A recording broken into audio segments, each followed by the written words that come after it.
his relationship with Israeli Prime Minister Benjamin Netanyahu had always been warm as the two leaders met on Friday. An Israeli leader said he helped progress the U.S. presidential race after meeting Democratic President Joe Biden and Vice President Kamala Harris, who is running against Trump in the November 5 U.S. election. Trump greeted Netanyahu and his wife Sarah and criticized Harris, who had voiced concern in public comments after meeting the Israeli leader about a toll on Palestinian civilians from Israel's 9-month-old campaign in Gaza. Netanyahu said he hoped his U.S. trip would lead to a quicker ceasefire deal. Trump dismissed any suggestion of tensions with Netanyahu. Which is a radical left person, San Francisco, destroyed San Francisco. She's really a destroyer. She doesn't know how to build. And I think her remarks were disrespectful. They weren't very nice, pertaining to Israel. I actually don't know how a person who's Jewish can vote for her, but that's up to them. But she was certainly disrespectful to Israel. Indian rescue workers moved over 2,000 marooned people to relief camps as flash floods inundated large parts of western Gujarat state. People were marooned or left homeless in low-lying parts of Navsari as Pona River waters flooded huge swaths of land. Floodwaters have swept away power lines, railway tracks and swamped highways in Prime Minister Narendra Modi's home state. India's seasonal monsoon rains, which start at the end of May, bring respite after a scorching summer, but have also triggered widespread flooding in recent years. Protesters gathered in Islamabad on Friday to demonstrate against inflation and taxes on energy bills. Supporters of Pakistan's major Islamist party, Jamaat-e-Islami, were prevented from entering a zone of capital Islamabad in a bid to stage a sit-in. Local authorities barricaded roads leading to the so-called Red Zone, where top government offices, diplomatic enclave and Parliament House are located with shipping containers. Several protesters who tried to cross the barriers were arrested by police. During the rally, Jamaat-e-Islami leader Hafiz Naim Rentma called for justice for 250 million people and said taxes should be removed. Later in the evening, the government announced that they had formed a 3-member committee to talk on Jamaat-e-Islami leadership. Turkish police scuffled with protesters in the capital Ankara on Friday during a demonstration against plans to round up millions of stray dogs. The plan, presented to Parliament by President Tayyip Erdogan's ruling AK party earlier this month, has alarmed animal lovers who say a mass neutering campaign would be a better solution than locking dogs up in shelters. Police pushed back the protesters as they tried to gather in the city center, leading to scuffles. The demonstrators held banners reading, "You cannot round them up, you cannot jail them, you cannot kill them, and take back the law." Under the draft law, municipalities will be charged with moving strays off the streets and into shelters until they are adopted. Aggressive dogs or any with untreatable diseases will be put down. The population of street dogs in Turkey is estimated to be 4 million, and 2.5 million dogs have been neutered in the past 20 years by municipalities, according to the draft bill.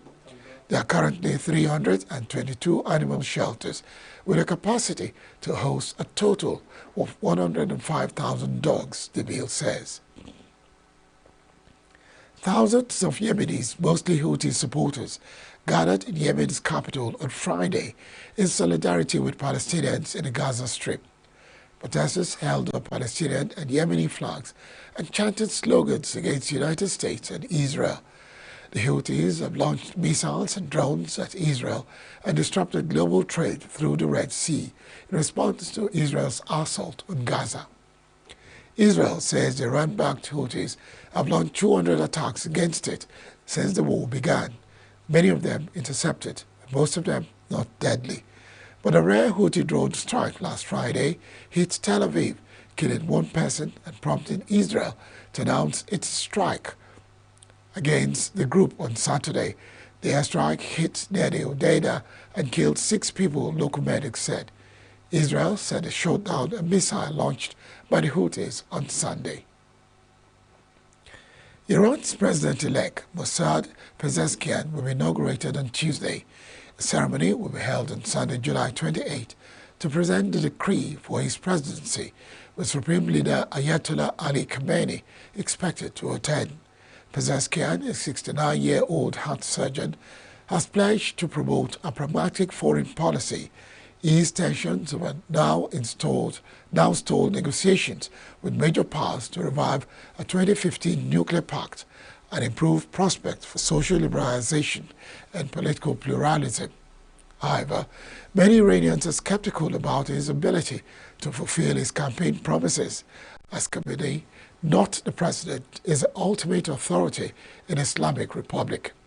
Pezeshkian defeated hardline Saeed Jalili in a second-round presidential vote. The late President Ibrahim Raisi was killed in a helicopter crash near the Azerbaijan border in May, along with his foreign minister and 7 others. Some people in Paris were left stranded at the Montparnasse and Gare du Nord train stations on Friday morning after vandals targeted France's high-speed TGV network with a series of coordinated actions that brought major disruption to some of the country's busiest rail lines ahead of a Paris Olympic opening ceremony. State-owned railway operator said alternates had targeted installations along the lines connecting Paris with cities such as Lille in the north, Bordeaux in the west, and Strasbourg in the east. Transport Minister Patrice Vergeret described the act as criminal. The Paris police chief said it was beefing up security, yet further at the capital's main stations. SNMC workers were later on seen repairing and testing lights in the electrical cabinet at a substation in Courtland on Friday after saboteurs struck France's TGV high-speed train network in a series of pre-dawn attacks. Attacks caused chaos on the country's busiest rail line and heightened security concerns ahead of the Paris Olympics opening ceremony in Paris later. SCNF, the state-owned railway operator, said vandals had damaged signal boxes along the lines connecting Paris with cities such as Lille in the north, Bordeaux in the west, and Strasbourg in the east. And an attack on the Paris-Marseille line was foiled. There was no immediate claim of responsibility. 2 security sources said the modus operandi meant initial suspicions fell on leftist militants or environmental activists, but they said there was not yet any evidence. The SNCF urged all travelers to postpone their journeys. Repairs were underway, but traffic will be severely disrupted until at least the end of the weekend. Trains were being sent back to their points of departure. And that's the news at this hour. Thank you for watching. I am Barry Kumo Ado.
Welcome to Signature Unscripted. My name is Christian Chibuzo Maduka. With me on the set, we have the lady by my left hand. Layomi Adeyemi. Nice to be here. Ima, introduce yourself. Emmanuel Ono. Emma, you look like you're coming from the moon. Can you imagine? You look, and then like me, you're looking glamorous. Thank So you. what are we going to unscript today? Well, let me start with saying you look good yourself. Thanks for the Oh, do I? compliment. Oh, thank you very much. Okay, I think we need to discuss this ongoing collapse of building in Nigeria that is happening lately. Emma, what do you think? Collapse of building, regular collapse, not just one, collapse too many. That's wonderful. I think it's sharp. Okay? I don't know. It's something that occurs normally. Let's say like a place in like Lagos now. It's like Lagos is taking a fair share of the collapse of buildings. And then it happens in most other states too. So it's something we can attribute to maybe poor building plans and poor engineers handling the work, and I think those are the major things we point hand when we talk about building collapses in Nigeria. Wow. What is really bothering me is the fact that most of these houses, like, you know, we do a lot of renting than owning house. An average Nigerian is paying rent, understand, and is a tenant. So what will happen to those tenants? Like, imagine me getting a place to stay, and I just paid my rent, and I'm just like, okay, I'm living here. This is where, at least for a year, I'm going to be fine here and all.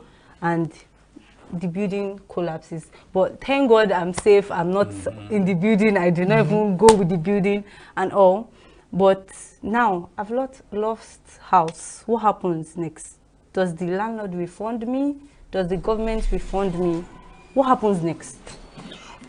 For me, I can remember as a kid, because this regular rampant collapse of buildings in Nigeria is not just, it didn't just start today. I remember as a kid, there's one cartoon I just saw on a newspaper, Concord of those days. There's this a column of cartoon they call Chicken.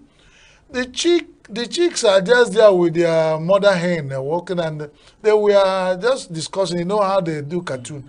And one said, they say buildings are collapsing in the land of humans, that they wonder whether they build the houses with biscuits these days. And I asked myself, so each time I hear, I said, have they made another house with biscuit again? So Nigerians, are you making your houses with biscuits? Yesterday it was on Onitsha. The other day, Lagos is just so regular.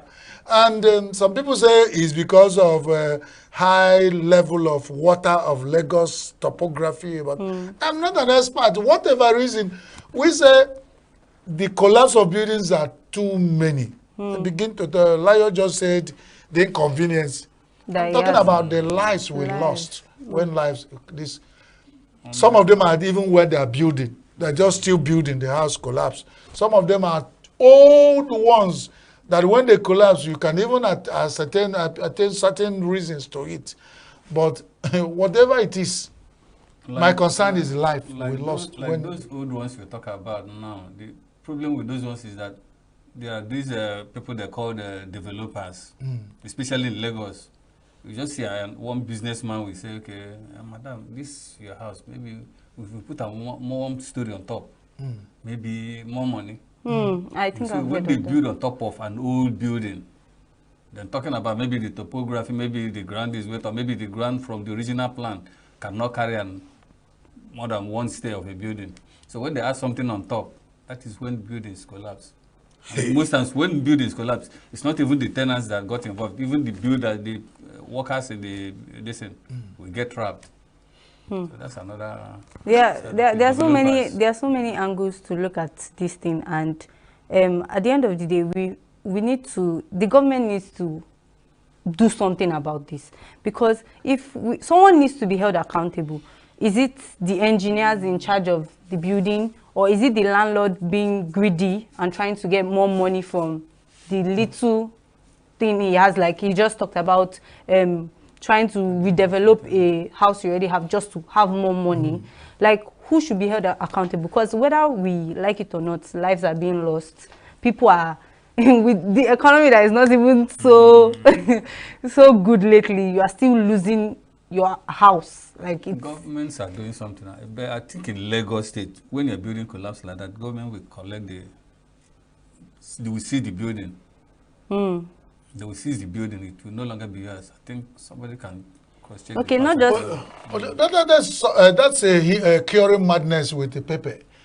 Okay, if I own a house and then suddenly it collapses, and kill people. whether it Whether kill kill people, or not. because when the property of more than 12 families residing in a house, for instance, a house that has 12 flats and is occupied by 12 families, their properties all go and destroyed in a house collapse. They will receive If compensation. they get compensation from government in only Lagos State. Thank you, Emma. We're going to confirm that. My concern is not, let it not even collapse. I don't need compensation. But they say the house collapsed. Where I'm concerned is that if I own a house, it collapses, the government takes over the building or the land and everything. And I will go empty-handed. Only the tenants will be. Because the there landlord. must be a reason why the building collapsed. The landlord must know why. Now, maybe you are building something on top of most other old buildings that fall. Maybe I don't know about that. Okay, if you find that government after investigation find you have a hand in what caused the collapse of the building, maybe that's where they're justified to take over the building. But I'm saying in Nigeria we have Koren. The Koren is the registration body of engineers that certify engineers to civil engineers, foundation and structural engineers to build houses. So when the houses collapse, are they saying that those people who built those houses, who designed them, are not qualified architects? Are the engineers that build them, they are not qualified civil engineers? There are so many questions that are cropping up, but this blaming others, I'm just saying this collapse too many. It's bringing bad name to Nigeria. Because only in Nigerians you hear that houses collapse every day. Because I remember there's one drama, somebody was saying London Bridge is falling down, falling down. Though it was Rotimi in his drama, If, he said, children, only in London that bridges collapse. Now we find out it's only in Nigeria that houses collapse every day. Yeah, which is really sad because the times I've heard about house being collapsed in other countries is mostly maybe earthquake, maybe countries that are prone to earthquakes and all. So now we are not prone to earthquake. All those things don't happen. So we can't say nature is the cause of it. Then if we are trying to blame water like they are doing in Lagos, the point is that we know that Lagos is very close to the Atlantic Ocean. We already know that. So I feel like that's one of the things the engineers, the builders, the construction workers should put in consideration that, okay, thing has to... Thank you, Lion. And that's wonderful. I think before we proceed, I think at this point we go for a short break. As usual on scripture, signature unscripted, we'll call for a short break. We'll come back. Please don't go away. We are still here.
welcome back to the program.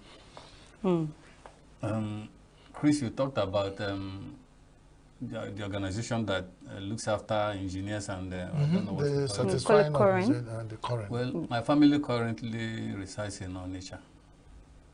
And I can assure you that I know a lot of co-tenants and bar owners that handle, what do they call it, the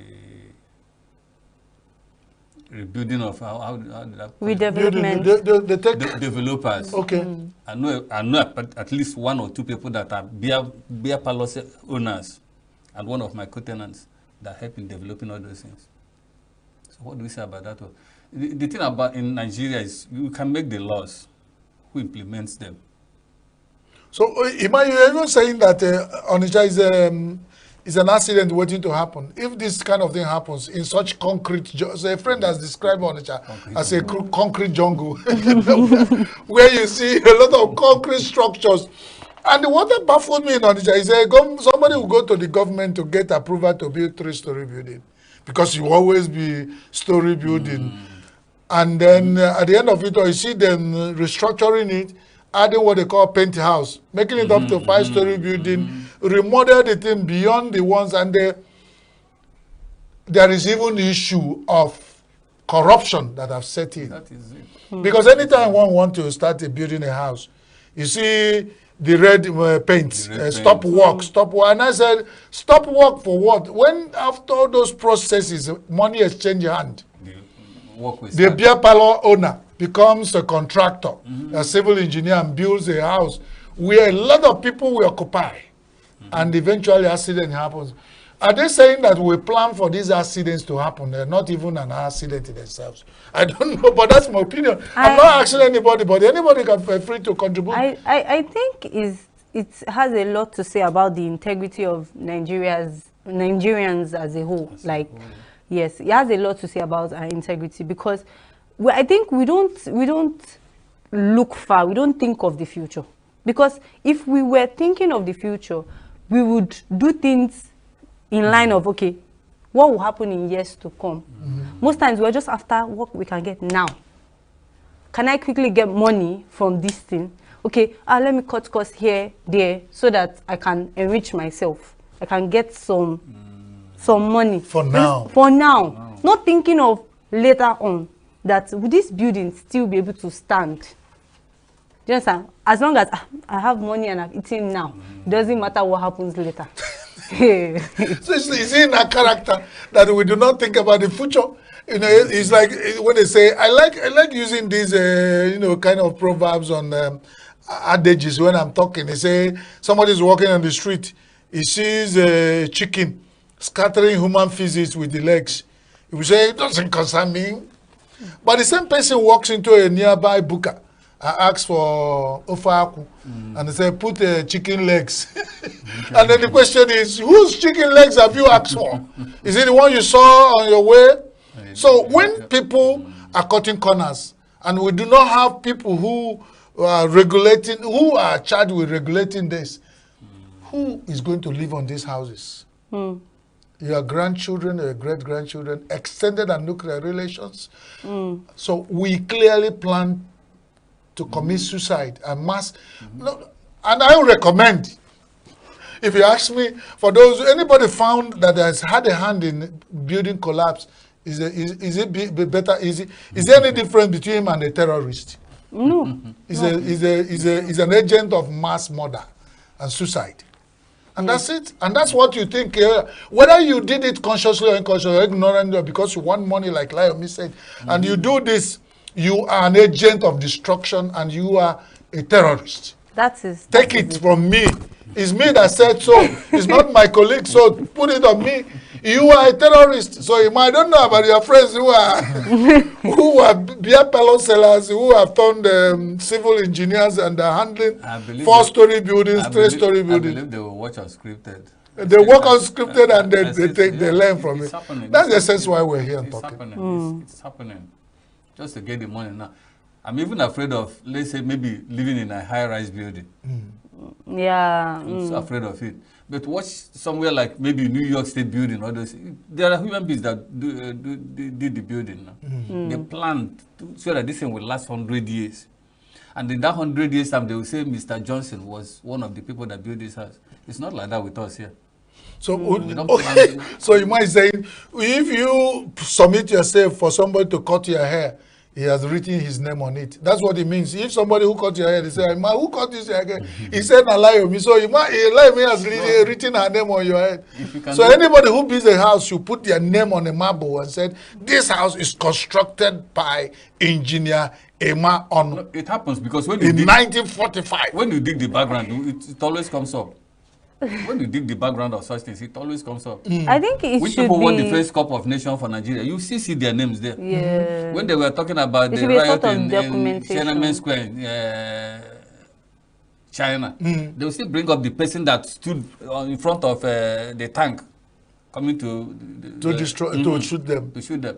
So there will always be a way of bringing out those. So if you build a house these days, you might want to echo this. If you any a civil engineer, if you think you are qualified to handle buildings in Nigeria, you be a place, because it's only governors when they commission the roads or commission any No, building, no, there will be a marble where they put their name I say and date. if you dig well, you will see. Go to our in front of our station here. There was a well they dug there. You see the name of the person that did the cover of the Did well. you? Wow. It's there right now. Okay. But they will talk of the person that built the station. That step, you still see The somebody's name name of there. the so Even phone number. okay, you see, all right. So if you think you are qualified to handle building houses in Nigeria, because there are so many things that bringing us shame as a nation, and we want to disassociate ourselves from it. Every day you wake up, house collapse in Lagos, collapse in Port Harcourt, in Onitsha, and then we hear more in Aba, rising up like that. Churches. Churches even collapse. And I remember the one that collapsed in Calabar, that even a government official nearly, and a few days after, I went to another church to give thanksgiving. It's not funny. You attend to commission a cathedral, and the house, the cathedral collapsed upon everybody, and a lot of people lost their lives. Talk about the lives we lost when these buildings collapsed, and that's where I'm worried. Yes. What are we What are we doing?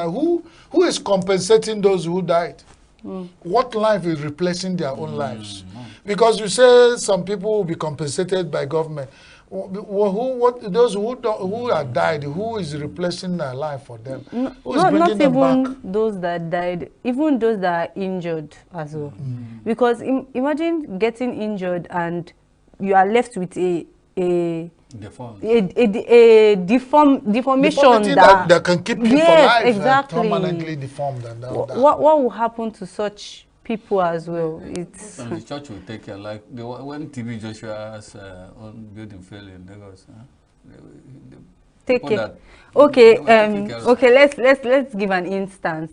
A building collapse and someone loses a leg. Can your compensation restore that leg? No. You'll be thanking God that you're still alive.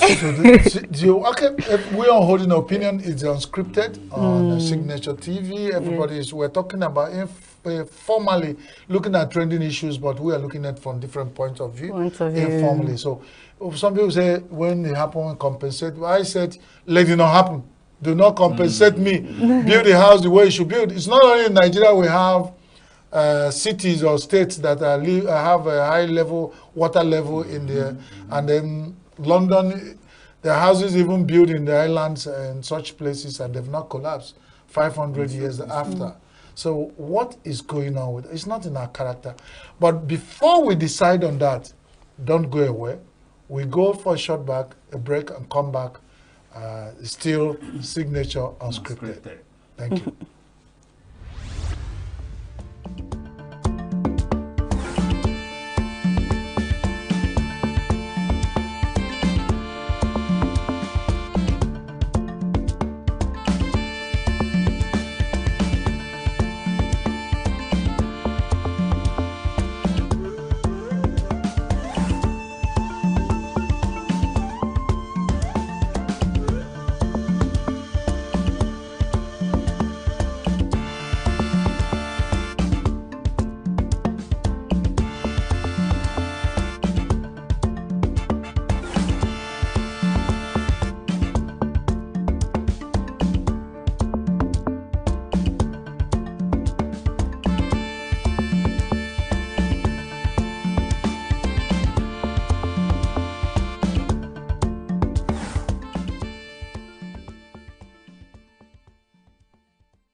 Welcome back to Signature Unscripted, and we've been talking about this recent issue of building collapsing in Nigeria. So there's another issue I want us to talk about, which is this call for creation of new states. And my question is why? Why do we need more states? 36 states are not enough? Well, the why. We will get to talk about it. Maybe like me say why are your people calling for creation of more states? Because my people are also calling for that. But when you talk about yours, I will tell you about why my people are calling for states. The reasons are just many. Ask the politicians; they will tell you. Maybe in the north we have so number of states. In the south we will equally like to match them. That's one. My uncle needs to be a governor too. That's another one. Yeah. Is that not ridiculous? It's interesting why your people want states here. Then when you talk about maybe development, I don't just see that as an excuse. Because somebody was even saying that even if states are not created, if local governments can take care of every part of this nation, there will be no need for that.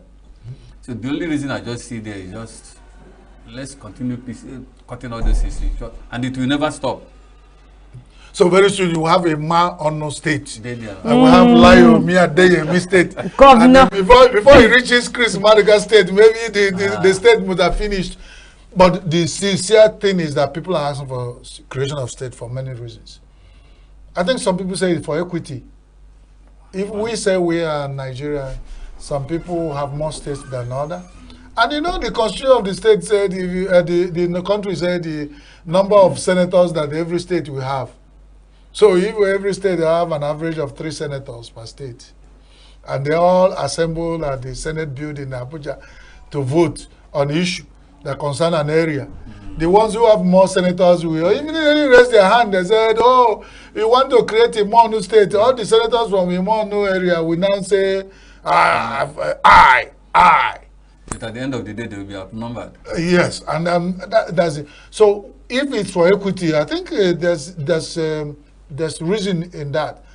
Equity, let there be that equity. Because if it's equality, the equity is when two people are standing looking over the face. One is short, cannot see. You prop the other one so that the two of them can see the same. That's equity. But equality is when you say you give everybody level playing ground. And when you put me and me in a field to play football, probably I might play better than anybody. You're giving us level playing ground. So that's an example. So equity is my own reason I feel people are asking for state. I don't know what else. Development. Development? Development, so that the national cake will get to every nook and corner of the national cake. The national cake. Because national cake and development are they the same? I think development is different. National cake is our psyche about national cake in Nigeria is cut your own chop. I cut my own chop. And this cake is getting depleted. We don't see anybody cut. They start cutting human heads, chopping. At the end of the day, they're even cutting people's head now and eating them. Because the cake has depleted. Because over time we just cut without thinking about development. So if it's because of, like Ima said, if it's a national cake, well, this national cake is finished, Let's think about development. If it's for development, I stand for it because the more we have more states, then the more the government will be closer to the people.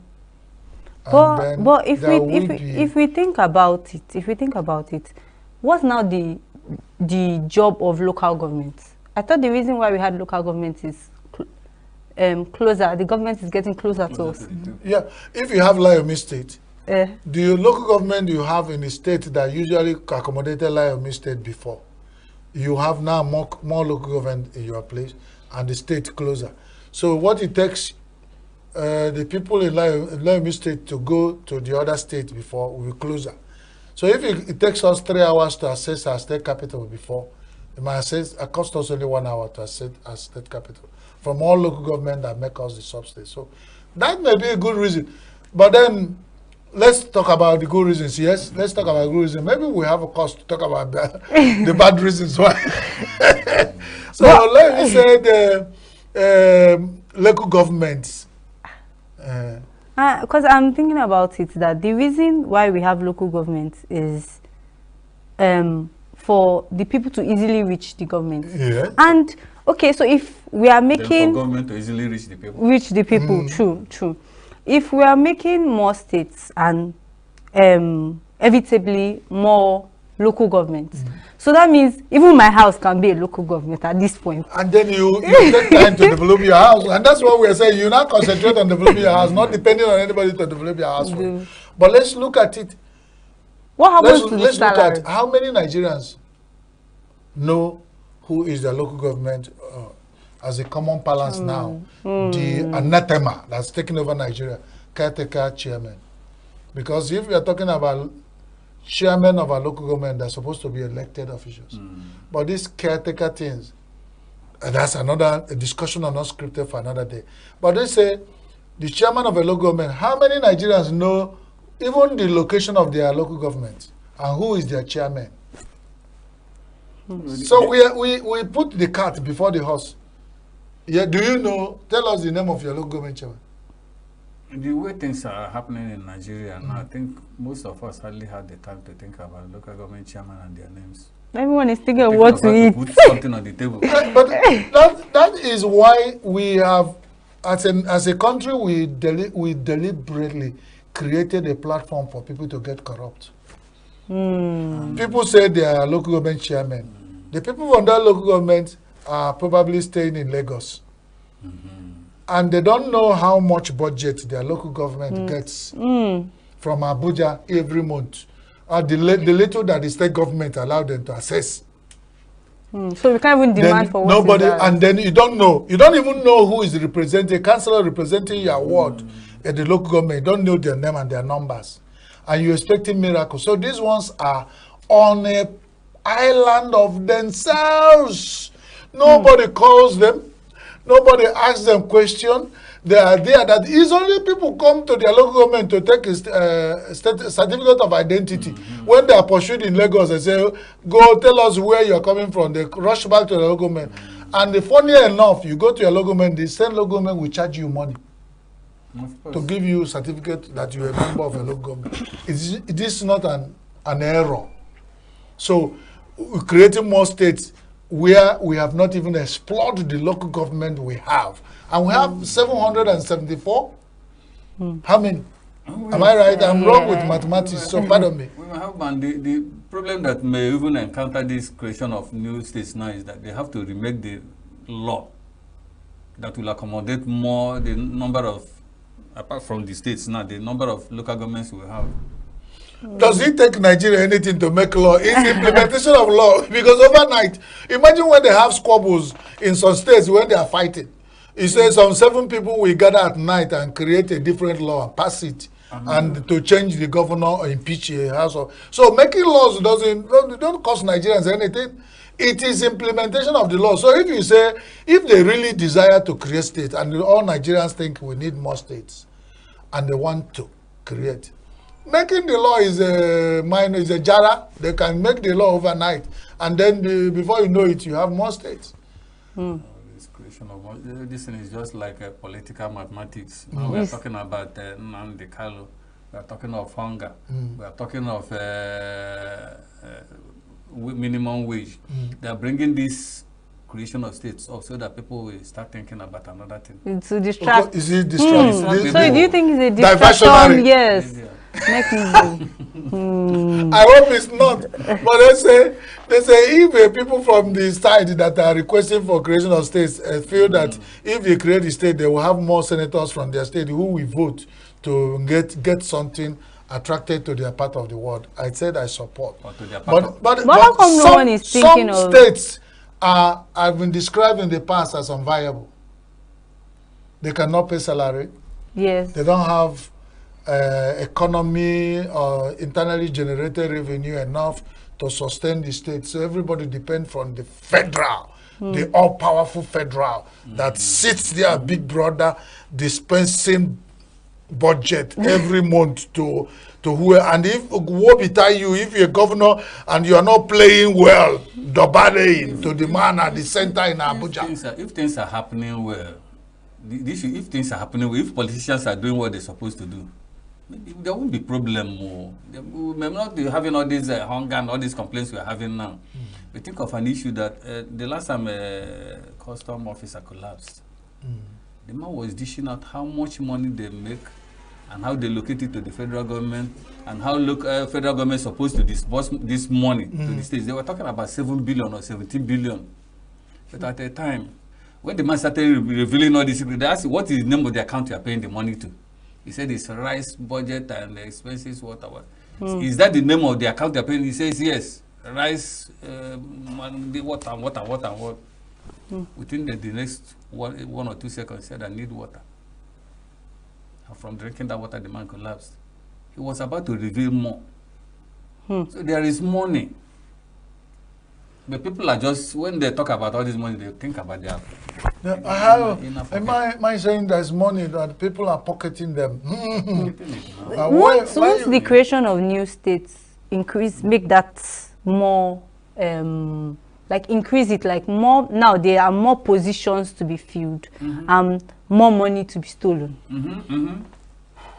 What do we think? Well, I think if there's creation of states, along the line, people will have would have been talking about state police, state controlling the world resource control. It started with Delta State over time and Niger Delta and their resource control. Nigeria didn't feel well about it because of this oil. But I'm sure the oil, before Nigeria will stabilize, the oil would have finished. Then Nigeria will now think about people who have other sources. But the history tells us that Nigeria have about 34 mineral resources. 34 mineral resources that can be mined in commercial quantity in Nigeria. If not lie, make it follow them all. And then they've not told us why is there, if you say FOI, and Nigerians are hiding some of these facts to people. That 24 of these oil and these mineral resources are located up north. But the people cover them and we face the oil here. So everybody is praying because the oil is costing so much wahala. Make the oil finish so that we can look look for other sources to sustain our nation, because I think the oil has become a blessing, a curse instead of a blessing. For sure, we know that right from time. We were talking about it now. So so we're generating more topics for unscripted on Signature Television. So we have many more to talk about. Subsequently, when we come back from this short break, we will be talking more on creation of states. And you following us, don't go away.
Welcome back to our program, Unscripted.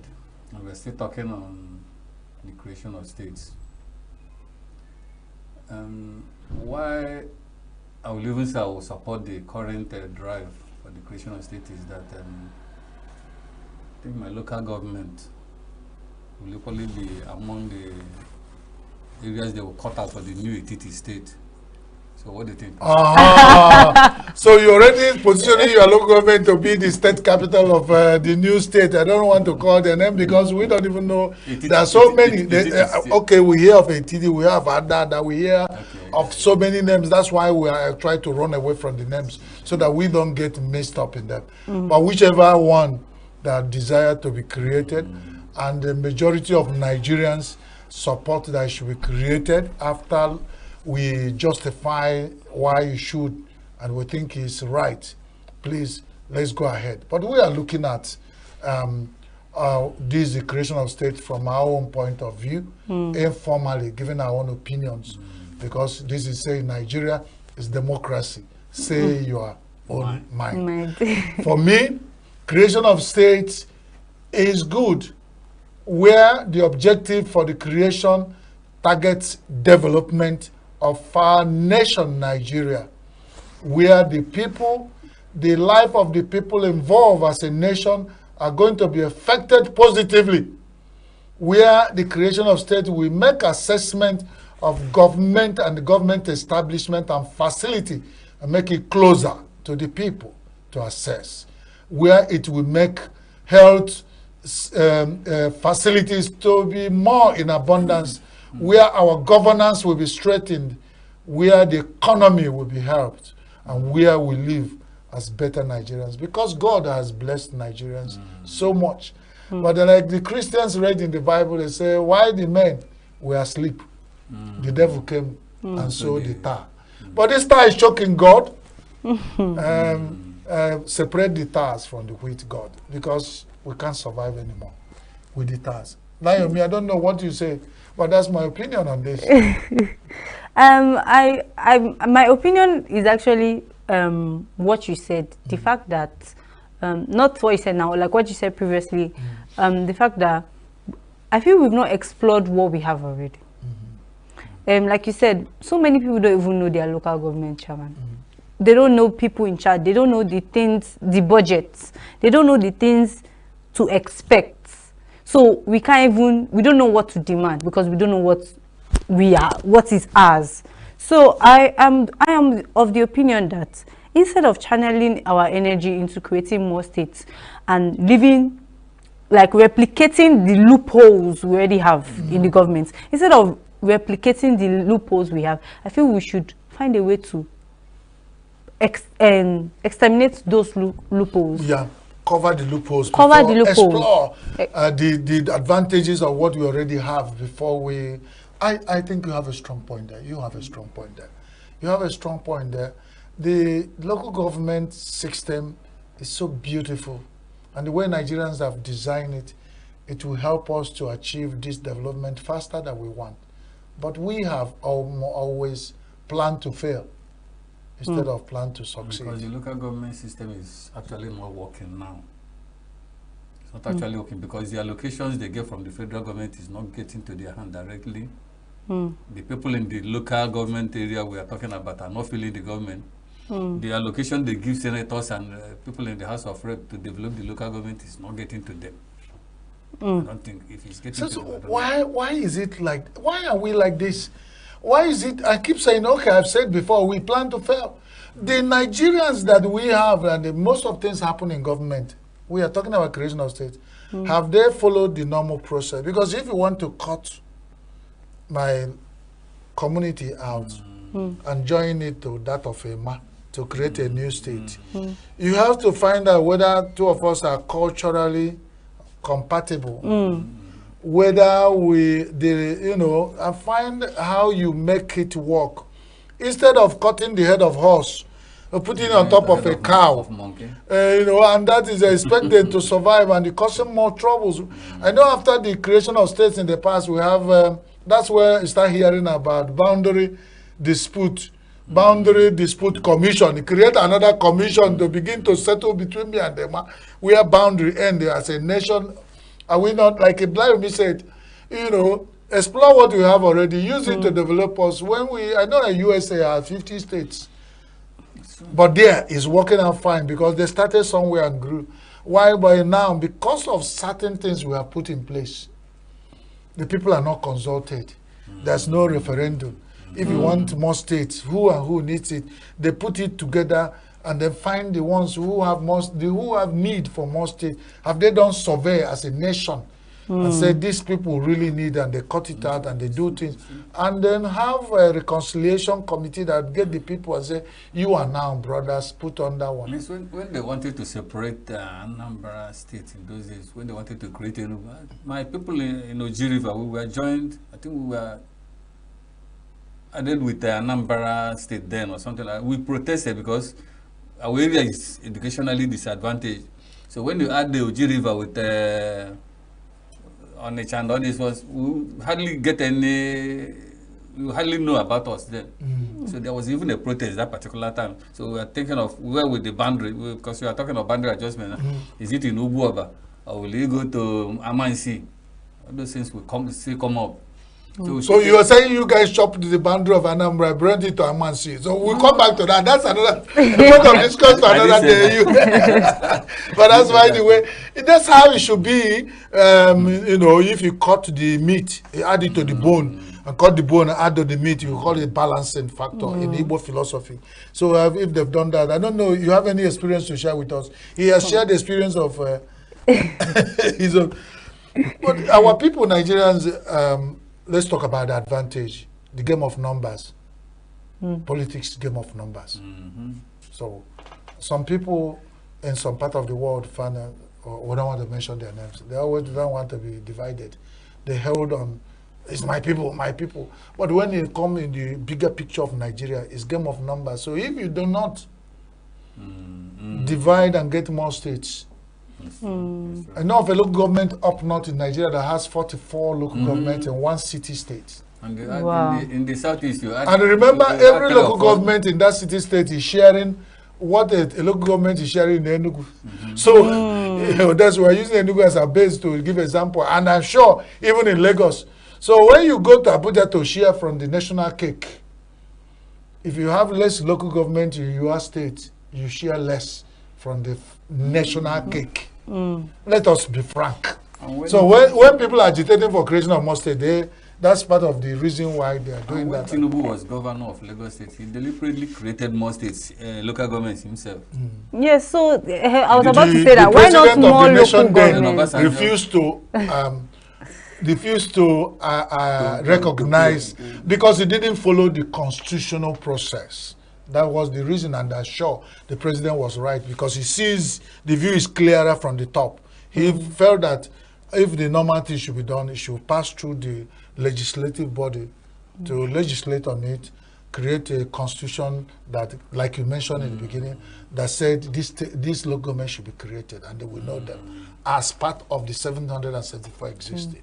So if you get up, what you are creating is development communities, not they call them CDC. Then when they refuse, they call them CDC or something, community for development or whatever. So they were not called local government area as we know it in Nigerian constitution. And that's about that. We are making headway, making progress. Creation of more states. I want my creation of state for my, if you call it Chris Maduka state. It will be part. I'll go to Abuja and share from the national cake. I mean, who would like to put a sweet in his mouth and he refuse? And this kind of laugh coming from Liomi, she would like Liomi state. But that's where we are. Emma, you want a mass state. After creating Enugu state, you want to. The language they use in all these skit makers, they say, I don't want problem. If you want state, it doesn't mean you want problem. You have a national human right guarantees that you freedom of expression. I want state. And that's democracy. Whether you get it or not is another. But you want, nobody will stop your right from wanting. You want problem. I want state. I don't want problem. I want state. Okay, so that's that's about it. I think we have almost approaching the, and so I'm not moderating, but you guys are almost putting me into that. But we need to take last talks on creation of the state and the collapse of building and round up unscripted on Signature Television. So, Laimi. So about this creation of states, these things we've said is making me think that maybe what we need is more local governments and not more states. Okay. What if each state look at the amount of local governments they have and see how functional it is, and is there a need for more? Instead of thinking of getting more states. Because the end goal at the end of the day is having, like you said, in a way, equity. So if that is what you are looking for, why not get more local governments? Okay. Please let them take care of the local governments we have now. Years back when I was still in the secondary school, years back when I was still a very young person, Uji River then was more lively than it is today. So let them take care of the local governments. So you feel it's a maintenance problem? Like, For me,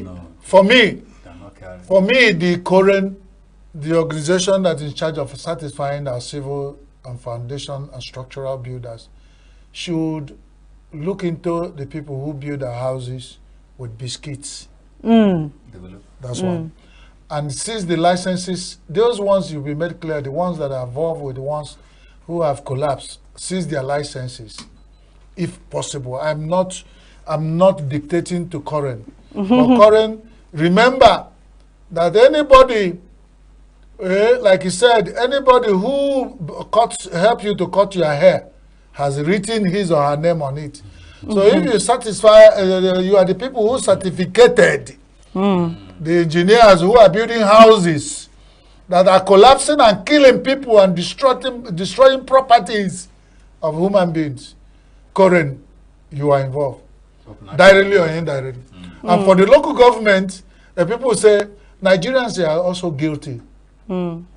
Let us begin to take interest in what happened to Nigerians. yes. Don't just sit. They create local government, they put it on you. You accept. They create state, they put it on you. And those states, the local government they created, even the one existing, you don't know who is their ward leader, the councillor, or the local government. You don't know your chairman or transitional chairman. And the governors, please, let us stop this appointment of transition. Let's allow elected chairman of local government.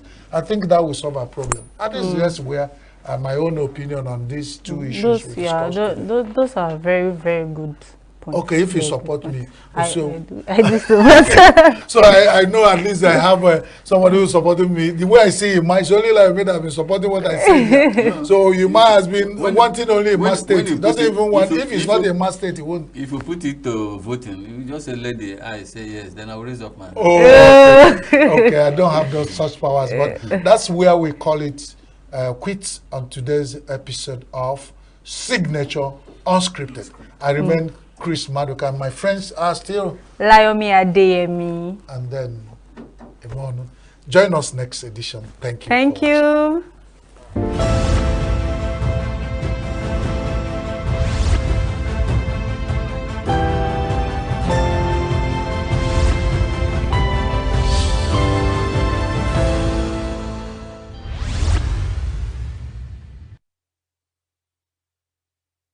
The relatives, they are usually torn on their flesh.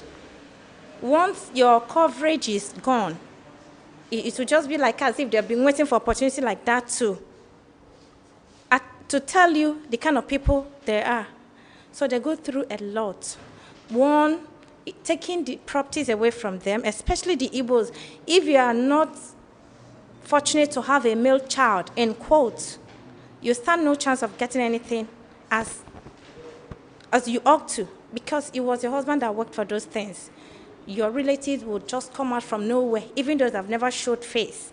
But you begin to see that you have a lot of relatives hidden because they've seen opportunity. They would just like ants, they would just invest on you and take out all things that you ought to take as the wife of the man that just left. So they stand no chance of fighting for themselves. Unfortunately, in our society, widows are subjected to inhuman treatment.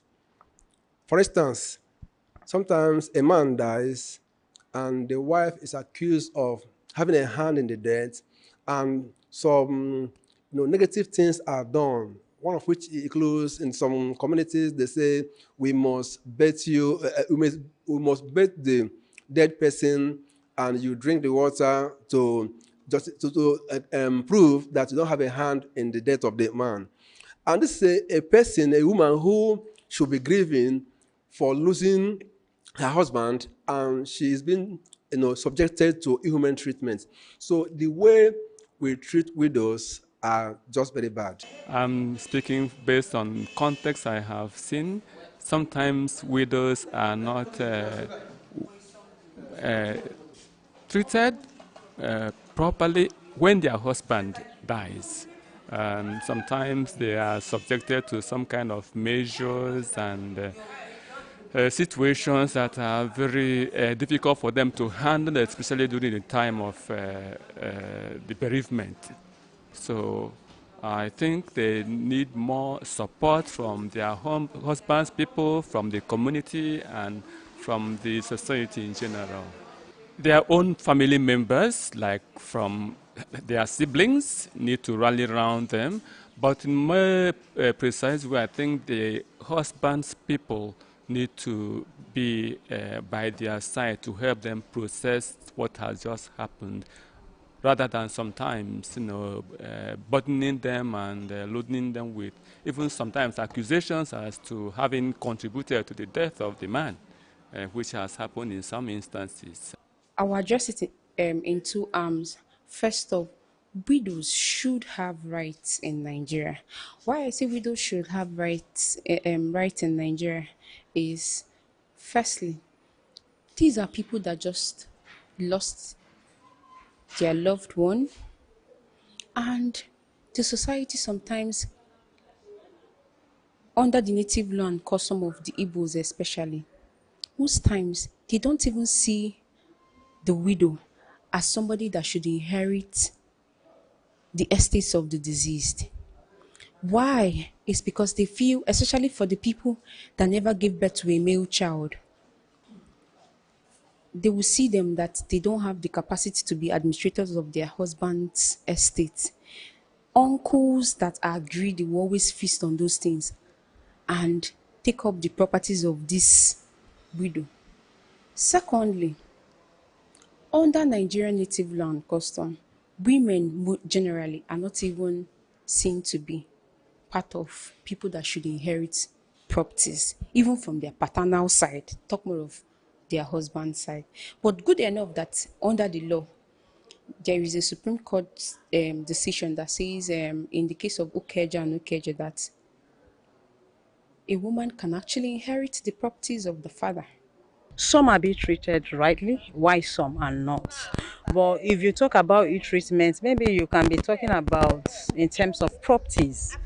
Let me talk in legal aspect of it, because we see a lot of cases like that in court whenever maybe a husband is dead and the family members are trying to take away the property, not minding that the deceased has family, have children to take care of. And it's also through that property that these children can be taken care of. But some of them are being taken away their properties and all that, which is very bad. It's very, very bad. We have a lot of them in courts.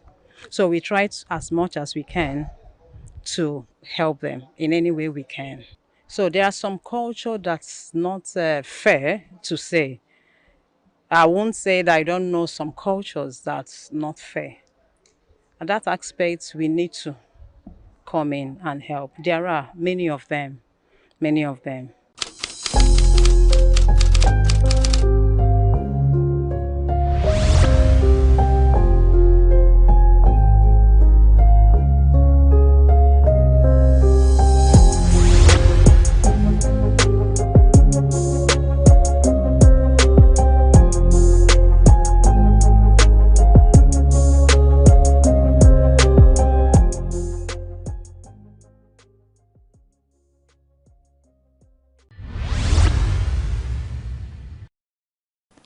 The nation in the last 20 to 30 years has been suffocated by a political class that put into primary line their own interests and that of their families. A nation that is so endowed with resources, with enough resources to ensure a comfortable life for most Nigerians, have simply turned into a nation of very few people and their own family.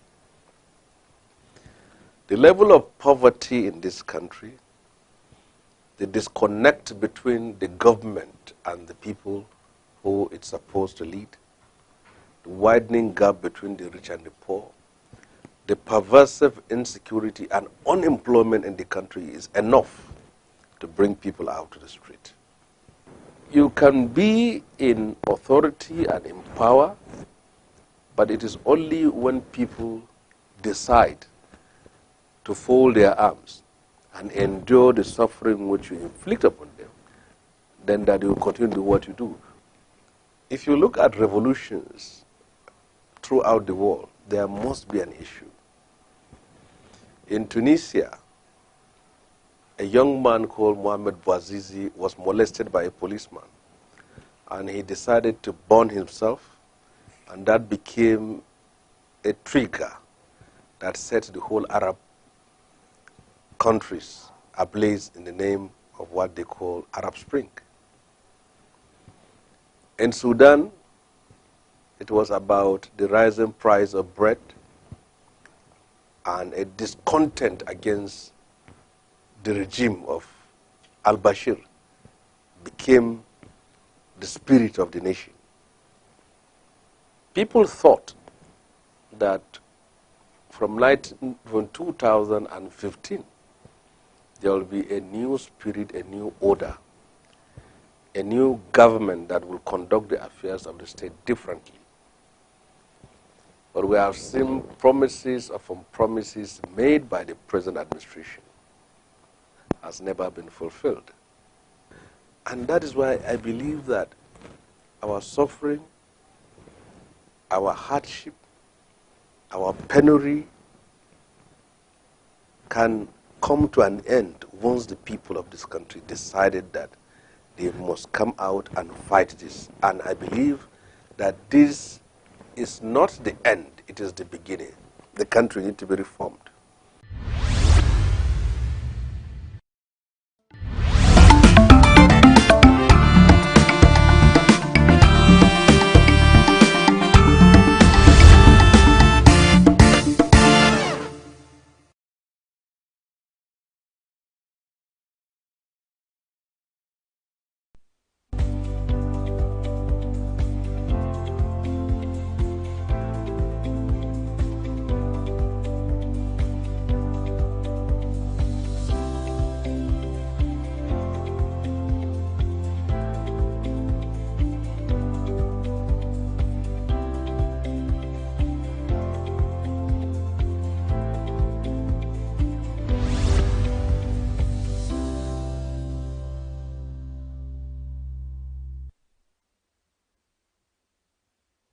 And welcome to New Day on Signature Television, where we bring you latest insights, discussions, and current affairs happening in Nigeria. Of course, I'm not going to be doing this alone. My name is Joshua Oritogun, and with me in the studio to do this is Chigi Chiagaram. Welcome, welcome. And like we always say, this is a new day, and with a new day comes new opportunities, new possibilities, new ideas, and new thoughts. Yes. Today we're going to be diving into discussing things that affect both your health and life in general, of course. And we're going to be talking about hepatitis today and how it affects us. Things you should know. Of course, information is knowledge. Knowledge is power, rather. And we're going to be giving you that knowledge today. We'll see you after the break.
Welcome back.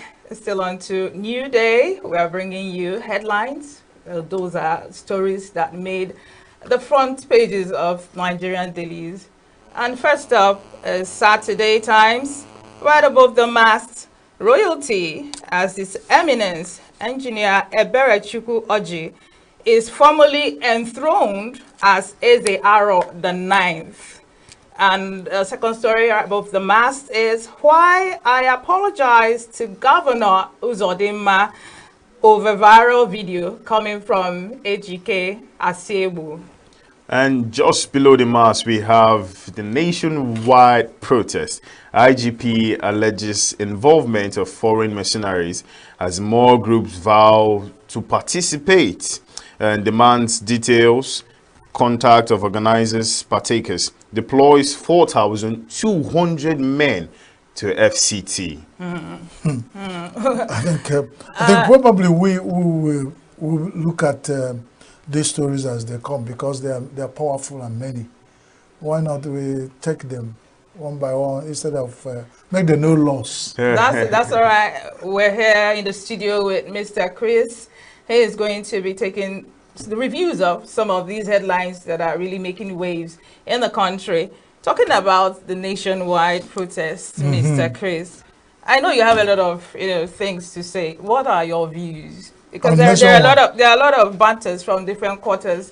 Some people are saying join the protest, others are saying don't join the protest. Some are saying let's wait and see how it pans out. So what are your thoughts?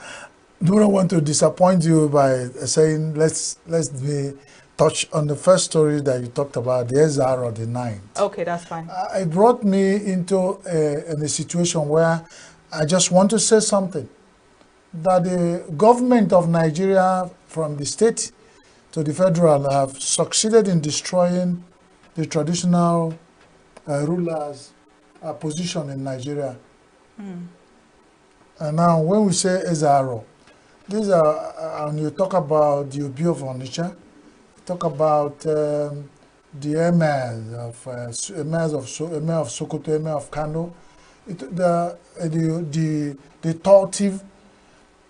There are powerful monarchs in Nigeria that if Nigeria have not destroyed them, and they find themselves at this kind of position we find ourselves today, like this nationwide protest, and they're now trying to do fireworks, fire brigade approach to start mobilizing. These are monarchs you have destroyed. Every governor that comes up decide who he appoints and gives certificate to be the traditional ruler of the people. And they say they are doing democracy.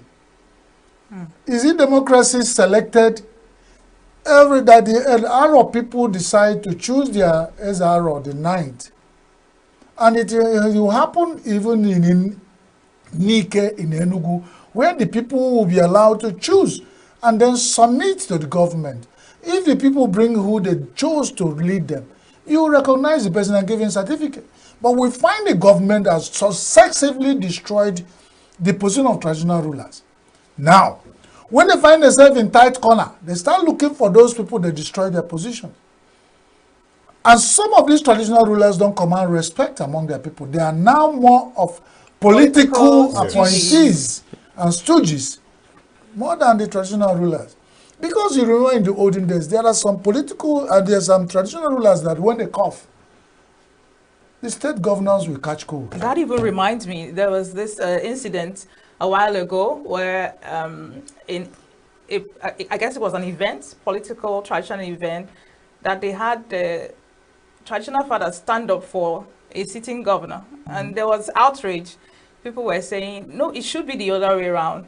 It should be the governors standing for the political, for the traditional rulers. Yes. So, and that actually depicts a total breakdown of the traditional structure. We revere so well, so highly in Nigeria. Collaborating what you're just saying. I was involved in a program they call political economic analysis, using what they call informal way of getting government to do things. And this experiment, I was in Delta State. Was during the time of tenure of Senator Kowa as the governor of Delta State. We went to his village, and the traditional ruler of his village well-respected man. And then he told us, what do you want us to do? We said, we want your son to spend more money in the water and sanitation sector. He said, is that all? He said he will return. He will come to this village in the evening. I will know what to tell him. That's when traditional rulers still hold their position. Because this idea of double laying, for a small boy, you know, when they married his mother, just because he's the governor, you lost your position.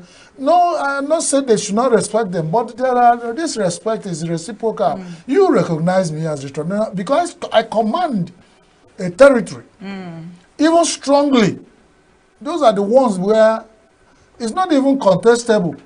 Like people kill and have talks to get. If it's government that has brought this, whatever happened at the level of politics, Nigerian style, to the level of traditional, where the traditional rulers are selected. Do you think this issue of autonomy with traditional rulers had something to do with breaking down, you know, the strengths that they command? Because there was a time you will have a paramount ruler in a particular community, then subsequently there were agitations, and you know there were spaces for other people to come in. They now broke them down into autonomous communities. So do you think it had a hand in what we're seeing today? The issue of autonomous community were part of our development that brought it up, threw it up. People at a certain point want to be autonomous. Yes. So if there are people, a community grew to a point of they are in number with the facilities they have, they want to break away from the whole and become the autonomous on themselves. It's recognized, but it's the same people that will decide when we go autonomous that is Joshua that will be our traditional ruler, and they still take the name of Joshua to the government to recognize and get certificated and give you all power to be their traditional ruler. It's not going to be the other way around, that we go autonomous and then the governor stretches his neck and say, okay, this is my favorite person in whom I'm well pleased. Go and rule your community. And some of these political appointed traditional rulers do not have character. I know how traditional rulers are selected in the communities. Some of them are criminals that can go for anything. So that's how they destroyed them. And then this Ezaro denied. You remember when Arab used to be Arab. When the Arab people, I said they have their Ezaro, and you have Ezes that were in all Igbo lands. When they live in this time and they come together, so the government polarized their powers and they now become stooges and they can now pick and drop them. And that's how we got to where we are. So to now go into the major issue that we're experiencing now, that is a big topic. You call it the major issue. It's a major issue. It should be the major issue, yes. But you know, the government have been meeting. They've met the traditional rulers. That's why I call it. They met the stakeholders. They're meeting with what you call the gatekeepers. They're meeting with ministers and governors. And meanwhile, there's a rumor that the governor, the airports and all the ports of entry and exit are agog of people moving and cannot predict, like every situation in Nigeria, they cannot predict what will happen during the days of rage. 10 days of rage. So then he says, if you did not pick what you call the breadfruit seeds, you don't have to fear about your hand getting slimy. Why are you afraid if you have been so good to the people? Exactly. And then you are sure that the hardship they suffer is as a result of global economy, and you have explained to them that I also, your ruler, is suffering. Why are you running away? Why is it that you are relocating your families? Yes, because so it now appears to something is wrong. There's a gap, and the people are afraid of something that's making them run away. If you are not, you did not do anything. They say those usual common words we used to have when we are small. They say guilty conscience, or be on guilty conscience. It should be a conscience that's not guilty, fears no accusation. Absolutely. Is it what it should be? But these people, almost all are jittery. And then I saw a viral video where they say these people are they are faceless. They have come out and said they are not faceless, and they are reeling out their demands one after the other. Yes. I watched it throughout last night, and I rewatched again. They are typical Nigerians. Even when the IG said that the mercenaries have infiltrated even the organization and all that one. We had all those ones. And I keep saying, this is not time. Well, during fights, they say they know the rough fight, they know the decorator. So they use everything to go to this fight. Mr. Chris, Even now, one of the things that bothers me is the fact that the IGP is deploying 4,200 men to FCT.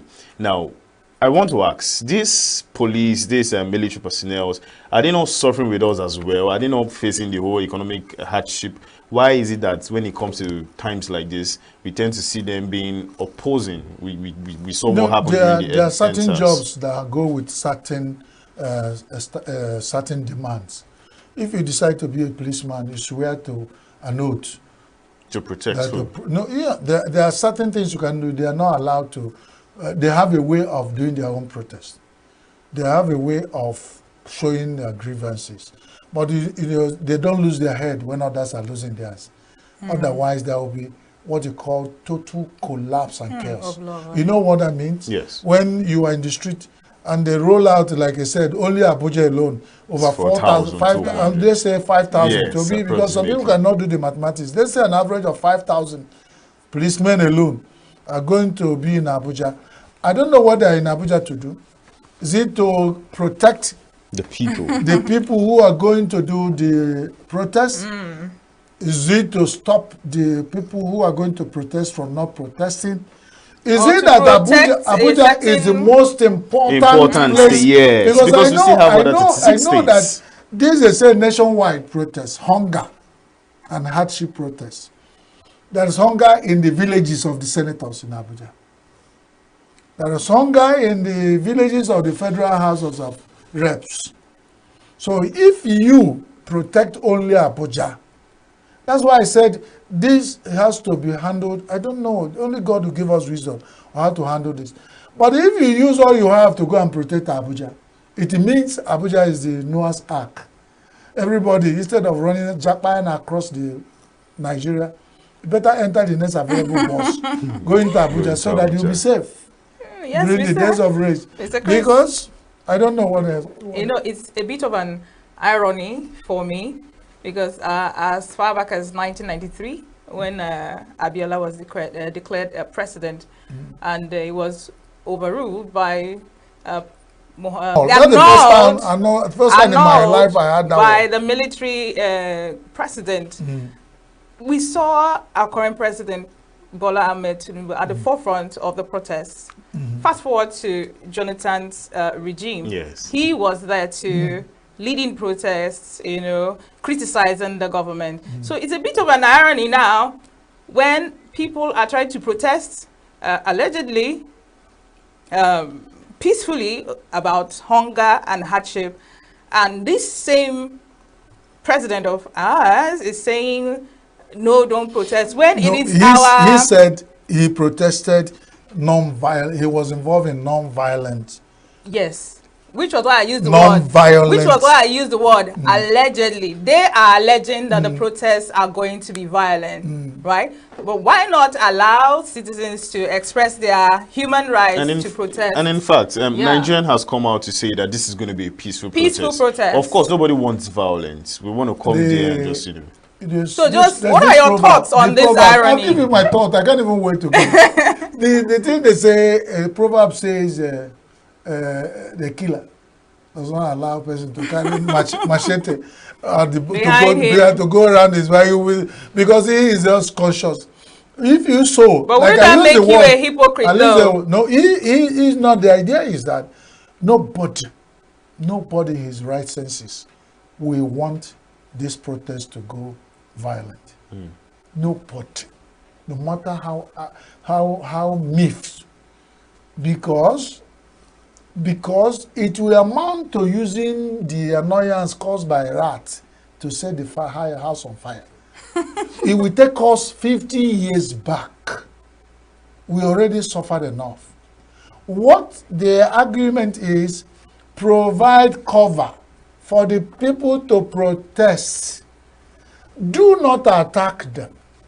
Do not infiltrate their procession with violent people. There are people who are so hungry and they have been waiting for opportunity to loot and kill on the cause wahala. Yes. Should organize their separate protests, because what I heard the organizers say in their viral video, they are warning. They said we organizing doesn't mean they are going to tell people what to do. They won't tell people that when they attack, they shouldn't attack back. You can see their logic. That when they lead these protests, they're not even like their leaders. They say they are organizing it. And Nigerians will come and start protesting. They warn that they don't have control to tell Nigerians when you attack, do not attack back. So what lesson are they giving? They even warned to say, let nobody even bother to attack. So mobilize all the security men to give these people cover. When they gather, let them mark their route, where they go and how they call it off. And they put 10 days. Some people are saying 10 days is too much. But if we have been in it for more than 1 year, yes. If this administration, we were in it, let's say 9 years of the successive administration that gave one, but this administration said they are holding the baton to complete the race, to perpetuate the legend, the heritage, or whatever that the former president is handing over to the president. So he is still leading what the other president handed over to him. So whatever it is, we are now in it 9 good years. 10 days of showing how hungry, how the situation in Nigeria is affecting us is not too much. People never believed that the days of COVID, that people will stay at home that long. People were choking at the initial stage. But you know how human beings are. Over time, they begin to acclimatize and they become used to it. And it was like, and up to today, we call it the new normal. So the new normal, 10 days of rage. As far as the government itself are sincere and want to follow the protest and said, you are free constitutionally, but then let it not be violent. We'll guide you and make sure nobody even attack you. We'll protect you, protect Nigerians. If they are sincere, it will go well. But if at any point they go otherwise, nobody, like even the organizers were saying in their viral video, nobody can predict what happens. Are you saying they are really prepared? Because we saw what happened with I don't know. I'm not part of the organizers. How prepared they are. There's the fear. In fact, that's the suspense. That's the reason why the suspense is a very big Nollywood film. You know, they kept us in that suspense is why the IGP is mobilizing, why the president is begging, why the ministers and governors, the ones that can attend the meeting are meeting, and the ones that are japai are japai. That's why Nigeria are talking about it for the last 2. If this suspense is not there, if they had come out and tell you we have our sardines and armored cars, and then we're going to meet everybody fire for fire, all those police campaign and taglines. If they had come that way, probably it would have been another thing. But they say we are going on peaceful protests, and we say it's hunger and hardship. I keep thanking Nigerians, even the government, that each time they talk about this protest, they still use the word that qualify this protest. They say hunger, hardship. I say, thank God. You still, if it's not hardship, it's hunger. So I thank God that they still recognize. Otherwise, if they remove those 2 words, it will be that, why are these people protesting? So, but when you recognize we are protesting for hunger and hardship. Okay, sir. We've discussed. We've discussed protests, but there's something that has been trending all through last week, and it is Dangote. and The his Dangote. refinery. Dangote. Saturday Independent is saying that attempts to sabotage Dangote refinery, red flag to foreign investors. Group Ones appeals to Tinubu to wade in. What's your take on this, honestly? What of if is the person they're appealing to wade in is the cause of the trouble? Good question. And then since also as we are talking about nationwide protests, yes, hunger and hardship protests, yes. I won't forget to use the word. We have been talking about this Dangote issue. There is this young man from Canada yesterday that talked about this Dangote and the oil and gas in Nigeria, the external and the internal influences, and he broke these issues into details. Now, the idea is that Dangote is running 640-something thousand liter modular refiner, but it's state of the art. Now, whoever is fighting, whatever the two elephants that met two elephants to, instead of moving peacefully in the forest, that decide to turn around and face each other, we are still suffering. That's my concern. Because whatever refined product that are coming out of Dangote filling station would have pushed in a very normal market, would have pushed the prices of products, at least on the downstream, by a certain percentage that will be appreciable. Imagine if it's 800 on the average now, and the Dangote is producing at full capacity without all these cogs being thrown at his wheel of production. And then he pushes this thing into Nigerian market. I don't believe that we can still buy fuel in any filling station at 800 800 naira liter. We cannot buy diesel at over 1,000 naira in any Nigerian filling station. So that's why we are concerned, and that's why as Nigerians, we are looking at it. When people are talking about hardship, they say things they're saying that a certain village, this mushroom, they eat mushroom, but they have poisonous mushroom and the good one, the edible mushroom. But it happened that a couple that are hungry, out of hunger, went into the bush and plucked the poisonous mushroom, and they ate it, and then they died. So they left some young children. So the wise man came and said, children, you've seen what killed your parents. Do not eat mushroom again. They left them. Say, we will take care of you children, but avoid mushroom. If you hear mush, before you reach through Vamoose, what did happen to these children? The wise man visited them another afternoon. Came. He saw them holding mushroom in their hand. He asked them, what killed your father? They said, mushroom. What killed your mother? They said, mushroom. Then what are you holding in your hand? They said, mushroom. Say, your case is irredeemable. And they walked away. Things that will make Nigeria to get to a certain level of seeing Nigeria growth and put some succor in for us as common, the masses of Nigeria, and big men are fighting. Why not allow the man settle your quarrel later? So they say they will set you on fire. You went and used fuel to bath. Are you know, this is what I still don't understand about this administration.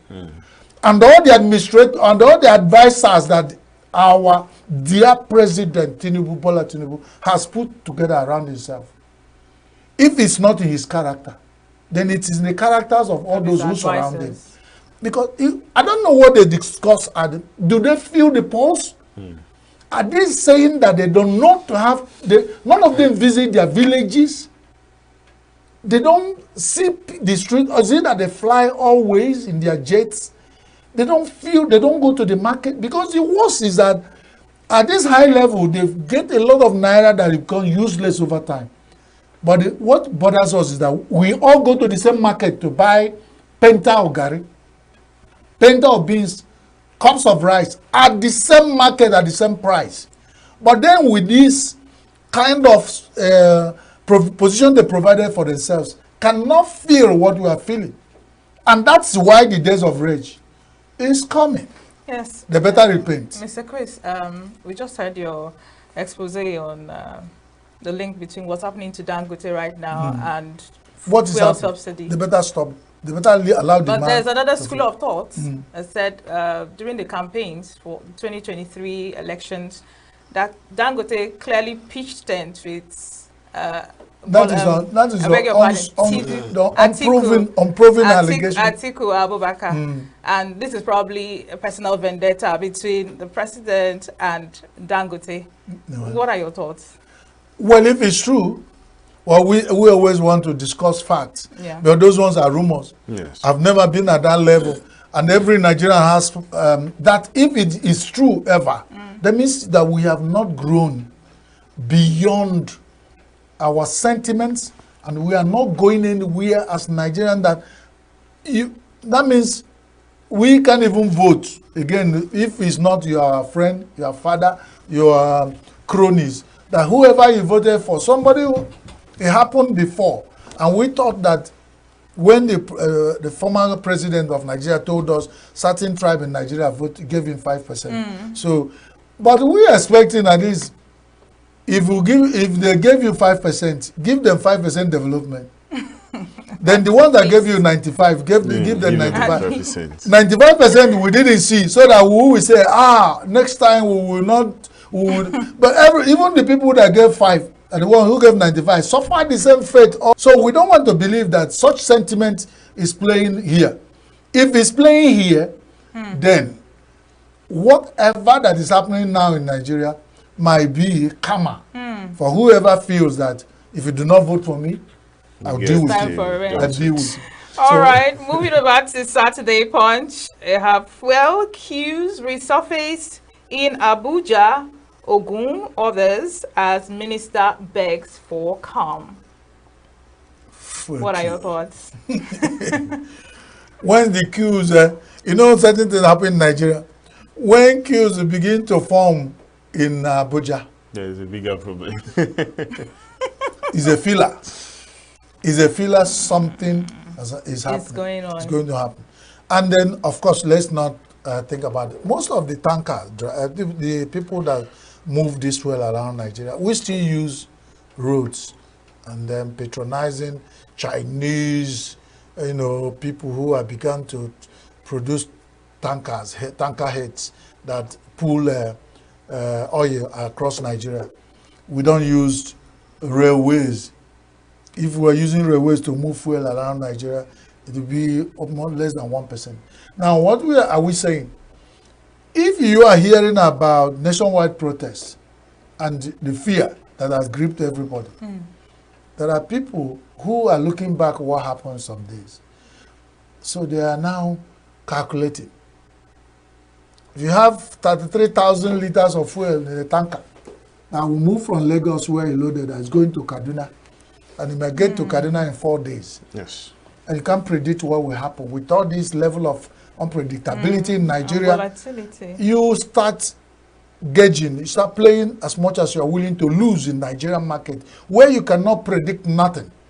So the oil tankers and the oil workers and those who move fuel around Nigeria may have started counting costs. Because if you know what it costs to provide one trailer tanker head, when you talk, not even talking about the product itself. We have seen in the past when in this kind of situation, these tankers carrying this product are attacked, they vandalize and even set on fire.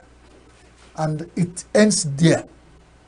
The owners bear the loss, nothing, no so-called, no kind of arrangement from the government to help you. So we are all on our own. Our case in Nigeria is Oyo.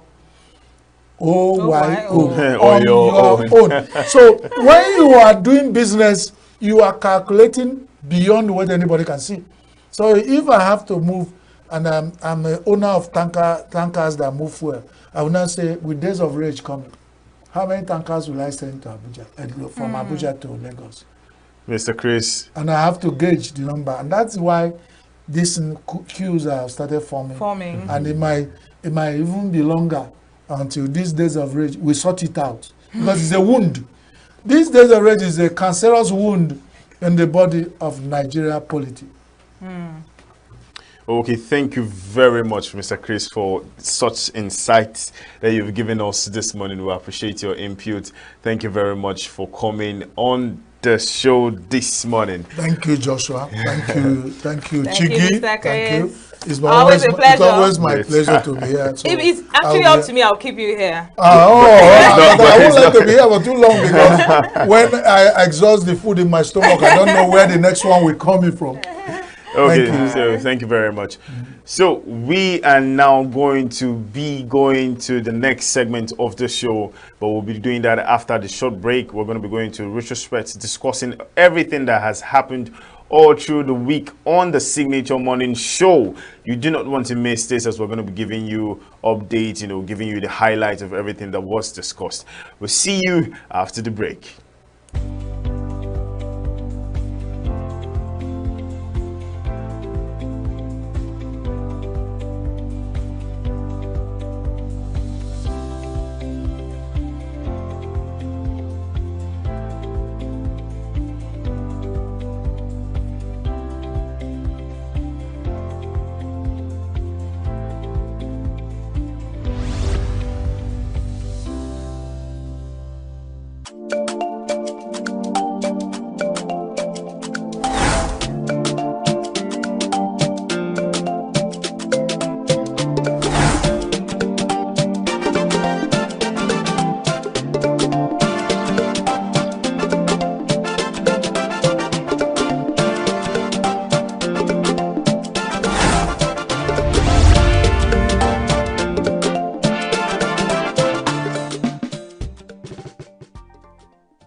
Welcome back to New Day on Signature Television.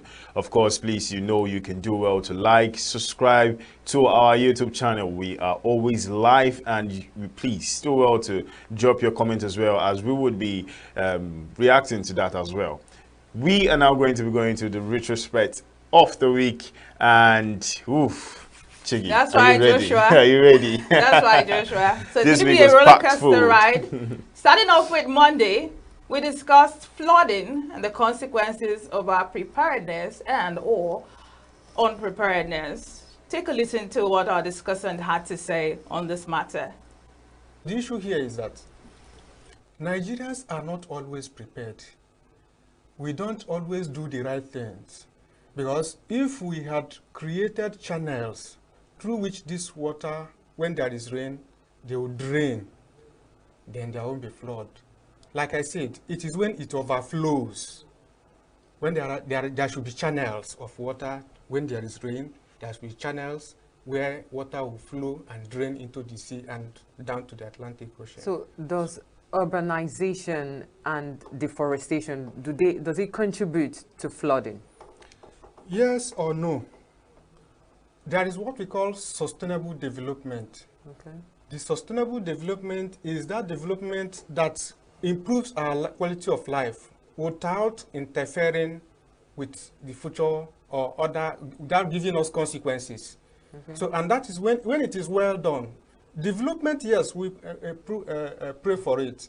When there is development, there is infrastructure that take care of this development, and when you build according to design, according to the plan, not interfering with water channels. Water must have its way, water must pass. If you don't give water its proper channel, if you don't give water its way, it will take your way. And that's actually what is happening. So this uncontrolled development, that's why I say yes and no. If you are developing and you are developing according to the stipulations, you won't have problem. But when you try to interfere with waterways in your development, you will get the consequences of flooding.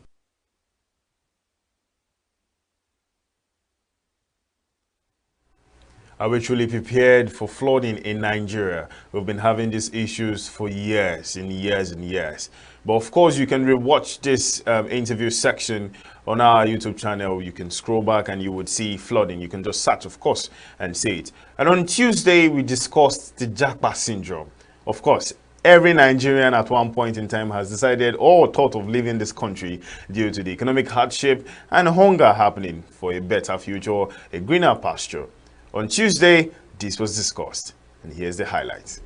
I tell you the truth, if the economy of Nigeria is working very fast, why would anybody want to go to a place where he will be enslaved or even be working? Some of them can't even work as nannies in Nigeria. But when they travel abroad, they go as far as working in the mosques. The government should pay more attention on human capital development. There is something my very great mentor, His Excellency P2B, said. He said there are investments you cannot lose, especially that of human capital development. Spend time on building people. I mentioned earlier India. And I tell you, India was able to go out. At some point, we were told that the poverty-stricken community are seen in places like India. You mentioned India, China, and all of Bangladesh. But these countries have left being underdeveloped country. They are now developed country. So what did they do differently? What they did was that they cut wastage. They cut down on wastage. They also ensure that they invest on human capital. So what we are going to do is what Bangladesh did. They created cooperatives. You don't give people money directly. What you do is you give money to a cooperative who have made up their mind how they are going to spend the money. And there you have it. And like an old 80s song said, it says, stay and build your country. Let us build in human capital. And then on Wednesday, we took a deep dive into security in the southeast of Nigeria. Take a listen to what our guests had to say about this issue. Arrest of Nnamdi Kanu, in the other way around, aided to criminality in the southeast. Let's take it for instance. Before the arrest of Nnamdi Kanu, you can't pass through Onitsha, Opiweka, by 7, 8. You can't pass through Opiweka. Before even, what's it called? His Excellency P2B came in, he sanitized Opiweka. And when you come down to ENUGU, Holy Ghost, through the rail, you can pass there 6, 7 in the evening. You will be mugged. So this is not the arrest of Nnamdi Kanu that started it. When Nnamdi Kanu was arrested, the people who were hiding under the cloak that they are fighting for Biafra, some of them are not actually agitating for Biafra. They have criminal elements that infiltrated the system and exasperated it and made it large. Nnamdi Kanu on his own wasn't agitating for violence. He was trying to make it as mild as possible. But now, the youth, the Southeast youth, normally, Southeast is actually the best secure zones in the country then. But now, insecurity in the Southeast is even getting higher than Northwest, where there's Boko Haram, and Northeast, where there's Boko Haram and ISWAP and ISIS combined together. Southeast security can be handled in that if the government of the day can provide some palliatives, not palliative like food. No, giving somebody food is not sustainable. You don't give somebody food to sustain him. No. When you look at this our present governor, There are things that is doing, Peter Mba, there are things that is doing that needs to be commended. When we were younger, you can walk from Zik Avenue to Gui by 10, 11, 12 without problems. And the security agencies are contributing, you are one of the people that are contributing to insecurity. And of course, that was on security in the southeastern states. But then again, have you always wondered what happens to our crude oil? Well, on Thursday, we discussed about oil bunkering in Nigeria. Who exactly is involved? Who exactly are these people? I mean, for how long have we been having these issues? On Signature Morning Show, this was discussed extensively, and we're going to be giving you the highlights. It would be nice to educate the public on what bunkering means.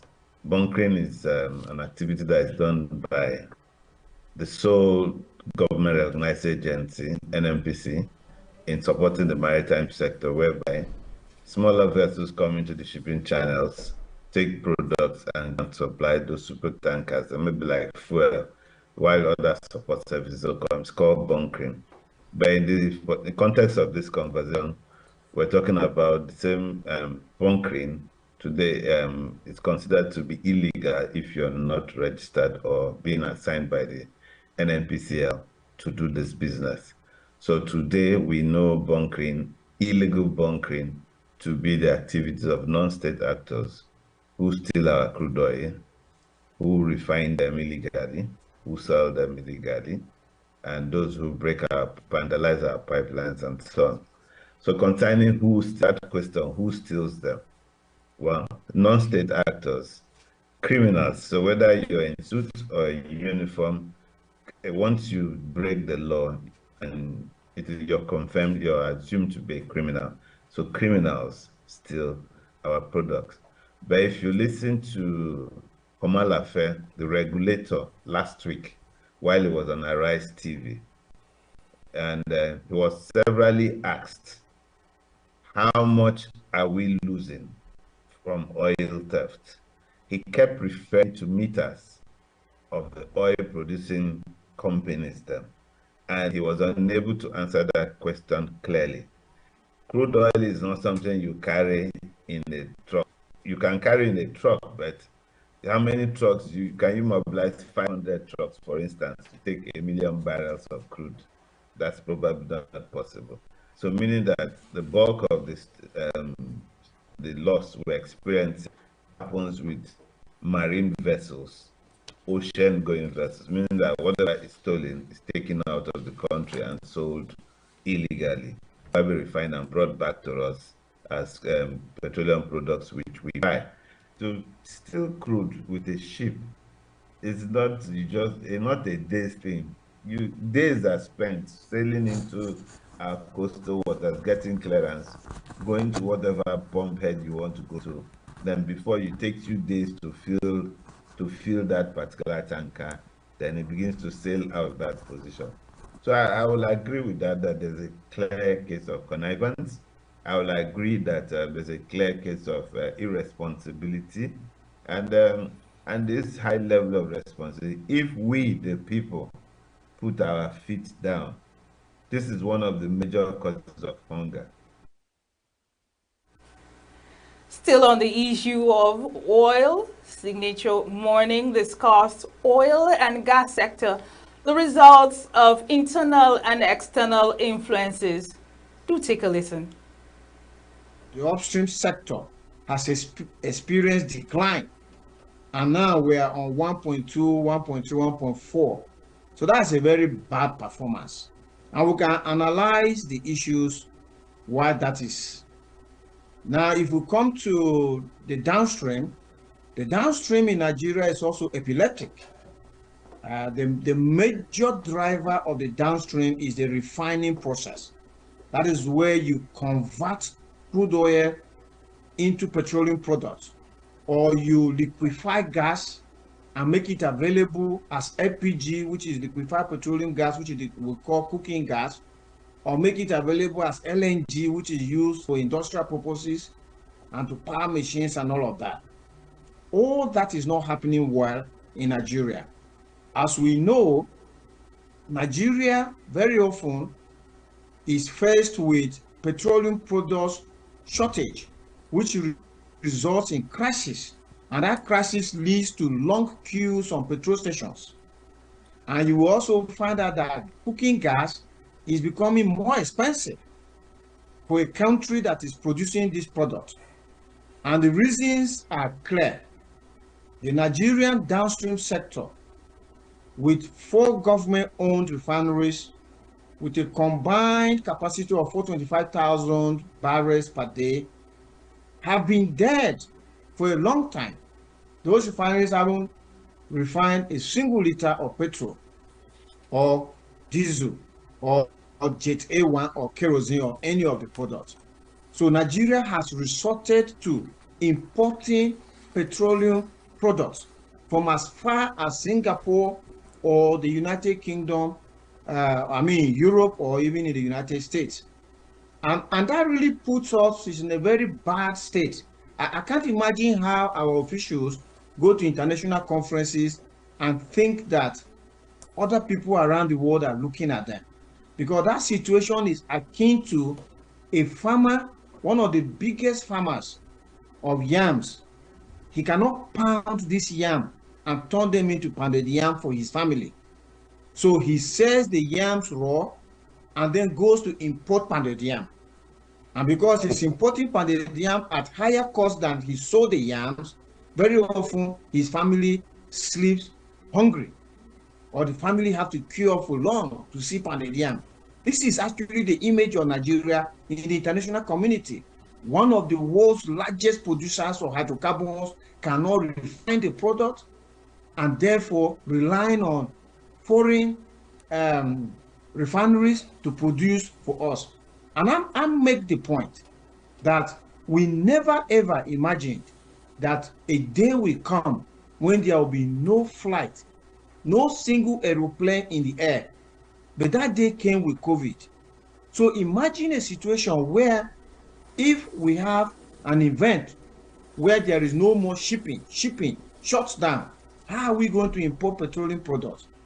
But we thank God that Dangote Refinery has taken that shame away from us, has wiped that shame away from us, and the 650,000 barrel refinery is right now operating on the shores of Nigeria, which assures us of product security and sufficiency.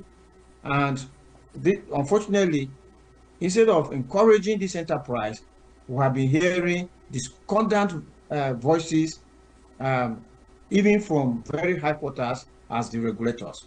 So this is the situation in the industry. We are not punching our weight at all.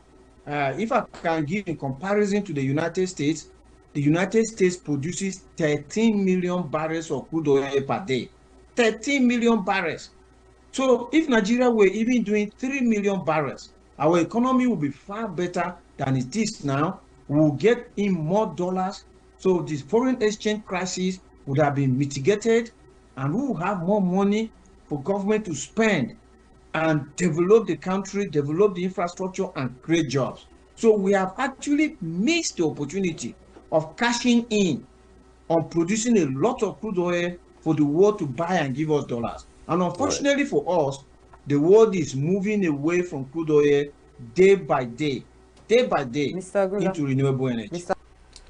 All right, those were the highlights of our discussions from this past days, from Monday through to Friday. And if you missed any episode, I'm sure you've been able to catch up on them. 20 million Nigerians or cases of hepatitis, statistics say. However, only about 5% are aware of their status. Why is this an issue in Nigeria? Please stay with us. These and more will be coming your way very soon.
And if you're just joining us, this is still New Dawn, and we are here in the studio with a consultant, a physician, a professor in medicine, and he's an expert in gastroenterology, University of Nigeria, Teaching Hospital, Ituku Osala, in the person of Professor Sylvester Nwoke Dioko.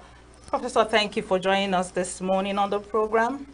Thank you very much. Yes. So, well, today we are discussing infectious diseases and epidemics with focus on hepatitis and its rising case in Nigeria. First of all, what exactly is hepatitis? Could you describe it in a manner that a layperson can listen to you and say, oh, this is what this is? All right. Now, hepatitis simply means inflammation of the liver. Inflammation is the response organs of the body mount to injurious agents. The injurious agents could be infection, could be trauma, could be from chemical injury, but the underlying thing there is that the body mounts a response, which is inflammation. Okay. Now, when it is the liver, it is called hepatitis. Now, to come down to more basics, the liver is the biggest solid organ in the body, located in the right side of the abdomen or the tummy. You know, this is an organ that performs so many functions of building, chemicals, what we call synthesis, functions of breaking down compounds where necessary. For instance, it is in the liver that the glucose we have in the food we take is converted to the storage form called glycogen. It's also in the liver that glycogen can be broken down to glucose again, if the need arises. Other food substances like protein, lipids, that's fat, are also handled by the liver. The liver produces so many chemicals, plasma proteins, blood clotting factors. Blood clotting is something that takes place when you have injury to the body. The blood constituents will form a plug at the site where there is such injury to prevent excessive bleeding. Yes. Yeah. Now, that process of forming plug is not as simple as it looks. It involves complex, processes involving chemicals. It is the liver that produces most of those chemicals. About 11 or 12 of them produced by the liver. It is the liver that breaks down drugs that we take. It is the liver that breaks down hormones that we secrete so that they don't act excessively. So it is such an important organ that when it is inflamed, the result is usually not very good to the body. So again, hepatitis simply means inflammation of the liver. Now let me add a word or two on the causes. Okay. As I said earlier, it can be from infection microorganisms. And by far, the most important causes of hepatitis are the viruses, what we call hepatotrophic viruses. And they have been designated with the letters of the alphabet, A, B, C, D, up to E.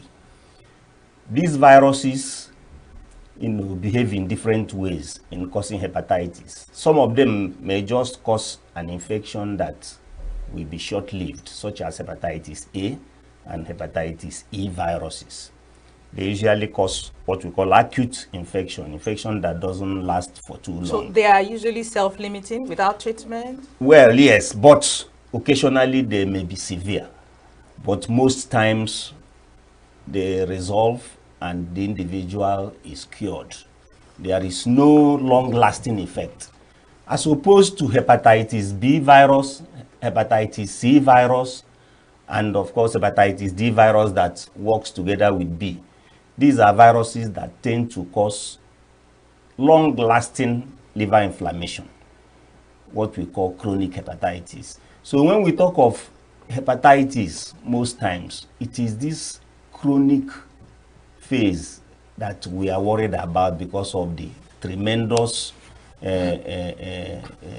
morbidity and mortality. That is the disease they cause and their propensity to eventuate in even death. So that is why chronic hepatitis is very important. Thank you very much, Professor. You've discussed on both the types of hepatitis that we have. Now I'd like you to help us explain the symptoms. What are the symptoms you can find, and how can I differentiate from, okay, in quotes now, I have hepatitis A or B or C or D as it is. So what are the symptoms and how can I differentiate? Okay. The symptoms of these various forms of hepatitis may be similar.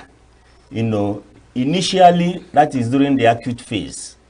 Some of them may produce what we call asymptomatic infection, in which the individual may not even know when the infection took place.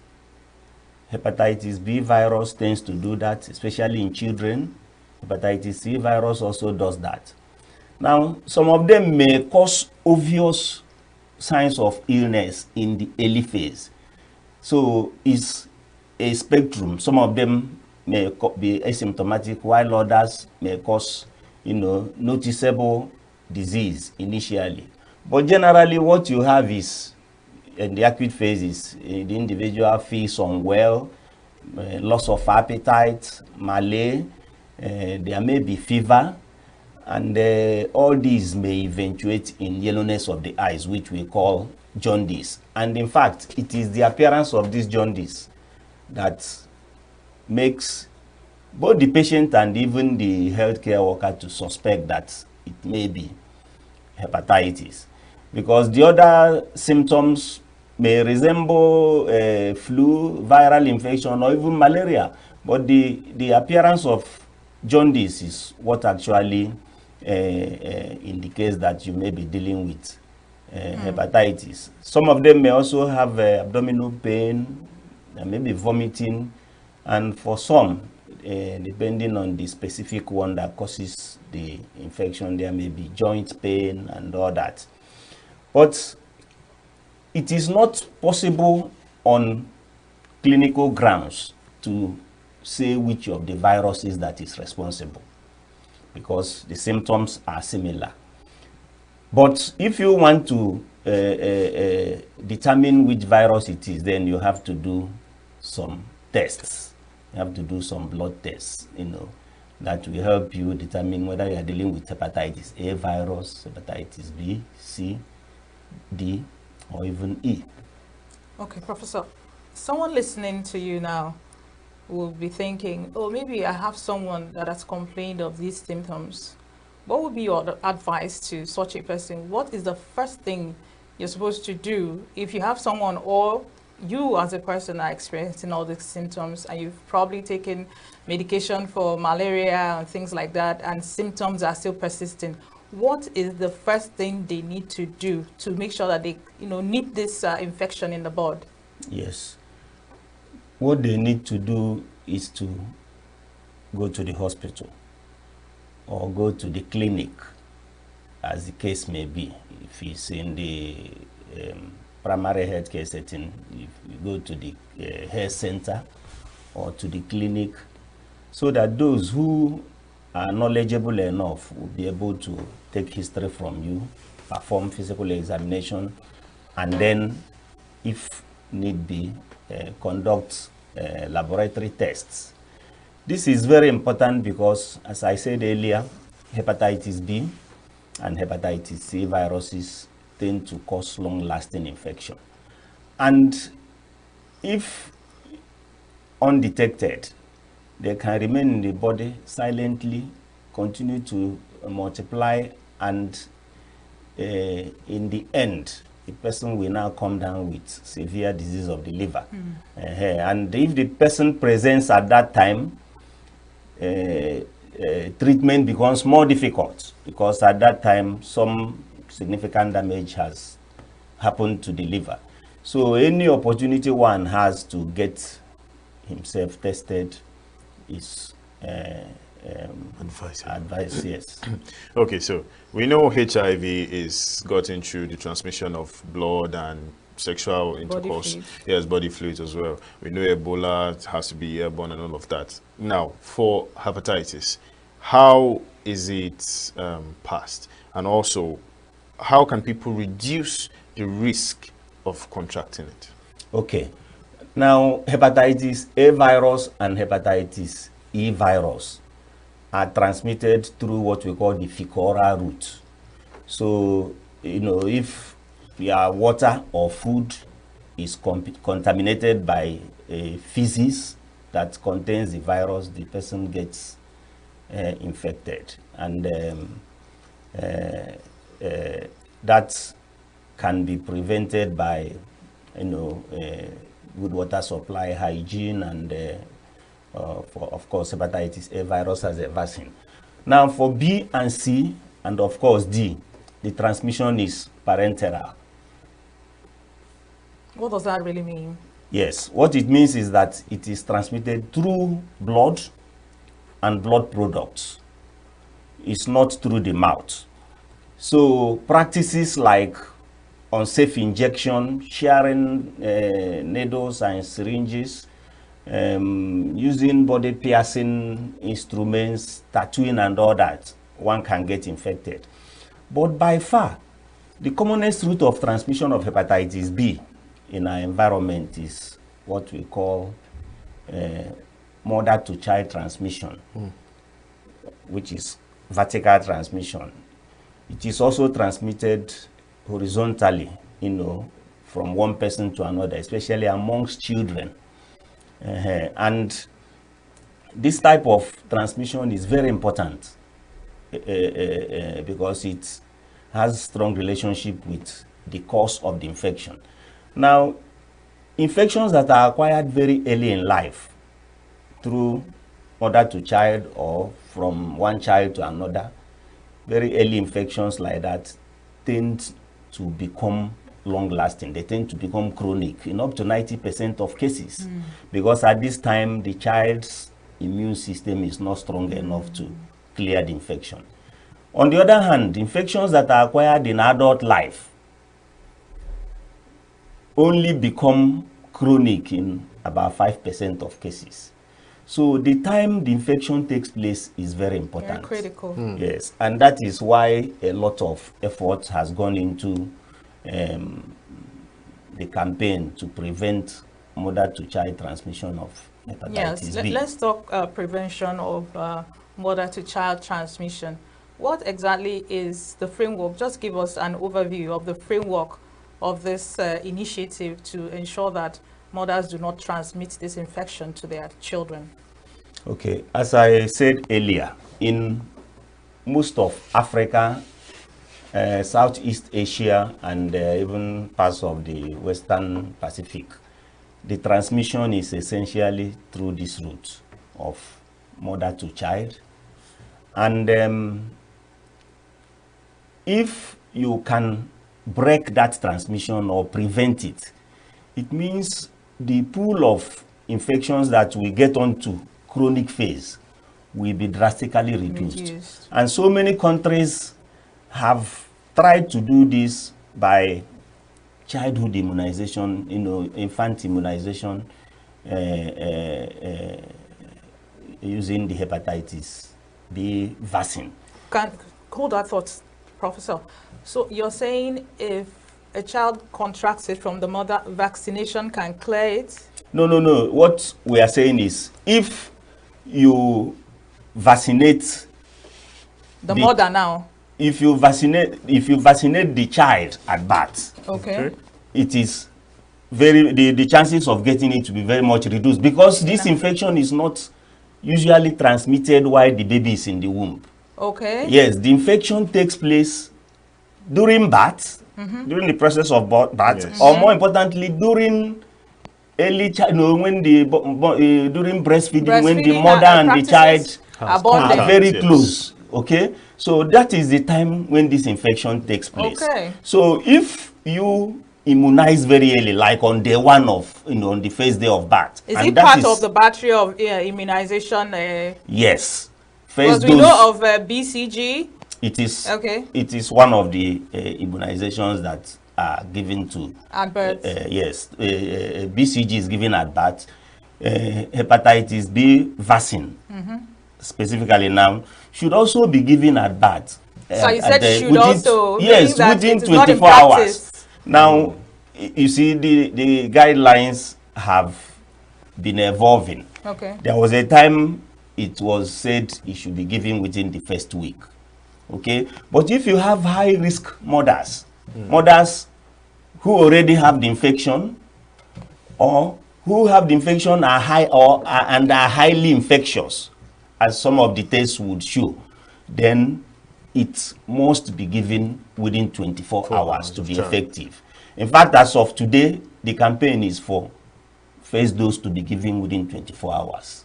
So it's still a campaign? Yes, that is what is recommended even by the World Health Organization. But you see, like many other things in our system, the coverage in Africa is, okay, globally the coverage is up to 45% all over the world. So we don't even have up to 50% coverage of that scheme. Now in Africa it's less than 20%.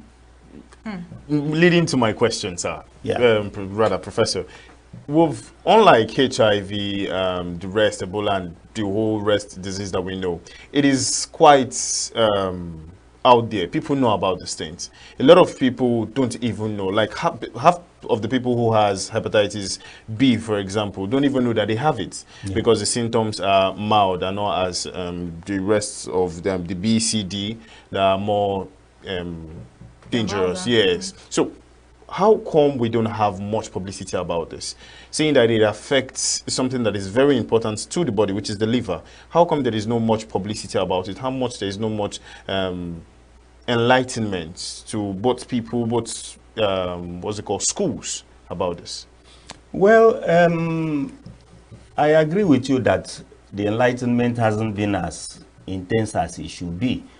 But some groups within the country have also been doing their bit. For instance, I belong to the Society for Gastroenterology and Hepatology in Nigeria. SOGIM? Yes. And SOGIM has been on this campaign for years. Even before hepatitis B virus vaccine was incorporated in the immunization program, SOGIM was at the forefront of the struggle to get it to be, incorporated. Now, the World Health Organization has also been doing its bit. It has been working on several guidelines. In fact, the latest one came out earlier this year. But the political will by member countries to implement the recommendations has always been a problem. Funding has always been a problem because you talked about HIV. HIV received a lot of funding, and that went a long way to, improving awareness, advocacy, and engagement of the stakeholders, in the fight against HIV.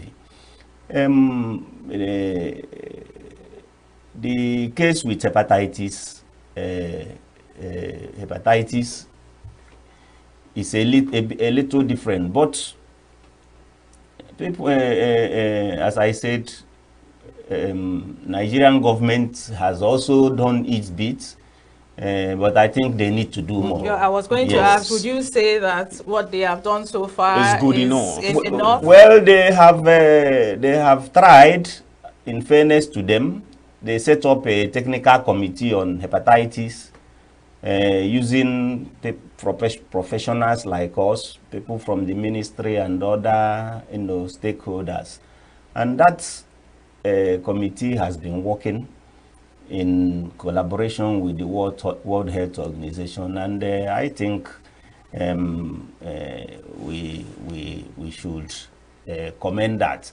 And even the mother-to-child transmission, the figure I saw for Nigeria is above the global average. The global average is 45%, but I saw 52%. That's just one indicator for Nigeria, and that is I mean, if it is correct, then it's something to to applaud. Yes, Professor. With the case of HIV, we are aware of the influence of PEPFAR.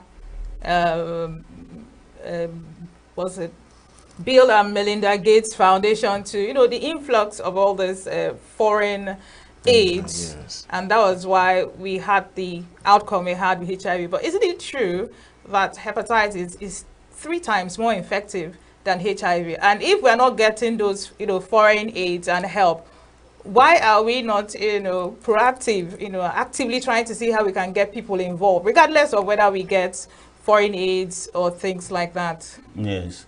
Well, we, within the limits of our capacity, I think we are capable. Yes. We are professionals. Yes, but that brings me to the issue of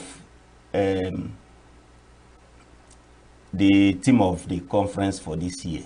That is time for action. That should be your 16th conference? I mean, the theme of World Hepatitis Day. Okay. Not conference, please. Okay. World Hepatitis Day, which is celebrated on 28th of this month. July, yes, that is tomorrow. Yes. And the theme for this year is time for action. Now, the statistics up to this moment is still not encouraging. For instance, over 300 million people in this world live with chronic hepatitis, both B and C. And of this number, Africa harbors more than 65 million. Okay, the rest are mainly in Southeast Asia. And the Western Pacific. So it remains a big problem. And most of these people who are chronically infected, as you observed earlier, don't even know they had the infection. And that means we need to test more people. Okay, it's time to test more people, because as you asked earlier, how would you differentiate one virus from the other? It's only by testing. And for these deadly ones that are chronic, you need to test. If you don't test, you can't make a diagnosis. And then you need to treat more people. There have been barriers to both testing and treating over the years. Very few people can afford to do the tests, what you call viral load, which is done by molecular techniques, very expensive PCR. To do. Yes. Then talking about the drugs used to be very expensive. Well, even today they are not cheap, but things have improved in terms of the cost of these drugs. But many people don't know their status, and even those who know, still fewer are on treatment. So it's a big problem.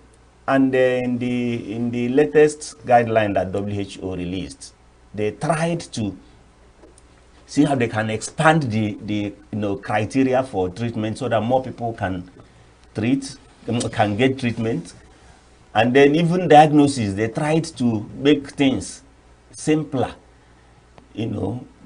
simpler in quotes, because it's when we begin to operationalize these recommendations that we know how simple they really are. But they have tried to see if we can get more people to be tested, more people to be treated, so that the target of eliminating viral hepatitis by 2030 will be achievable. Yes. Okay, so I'm sure most of our viewers watching right now wondering, okay, this is a scary topic. What can I do? So the question now is, are there vaccines to these things? And if not, which one or which of these stage does have the vaccines? Okay. Now, hepatitis A virus, as I mentioned, does not cause chronic infection. Yes. But luckily, there is a vaccine for it, which, though not part of the, our national immunization schedule, but a vaccine is available for hepatitis A virus. Okay. Hepatitis B also has a vaccine, which we talked about earlier, giving it to children, and then adults who are not exposed also need to have it, especially in this environment. Given if you give the 3 doses, the 3 recommended doses, it tends to confer long-lasting immunity to the recipient. Okay. Now, hepatitis C virus, which is another cause of chronic liver disease, unfortunately has no vaccine today.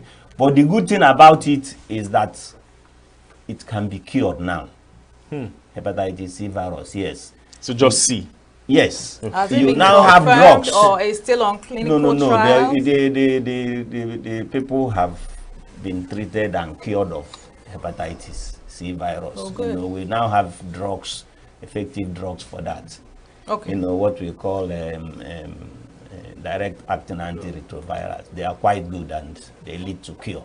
Oh, that's great. You just need to take the medication for about 3 months. 3 months. Yes. Now, speaking about cure, let's assume that somebody has this and probably did not know. What is the greatest complication that can happen to that person? Very good question. For these chronic infections, especially by hepatitis B and C, yes. If the infection goes on without treatment, it can lead to what we call chronic hepatitis, which will, with the passage of time, get to the stage of cirrhosis. Now, cirrhosis is a very advanced form of liver damage, in which the liver, within the liver, you now have nodules. After the chronic inflammation, the liver tissue will become fibrotic, that is, scar tissue will form within the liver, and then you begin to have nodules within the liver. That has a lot of consequences, with regard to the function of the liver, both the blood flow and even the cellular function. So that cirrhosis will eventually lead to what we call liver failure. And that is the next step is death. Now, you can also have the infection leading to liver cancer.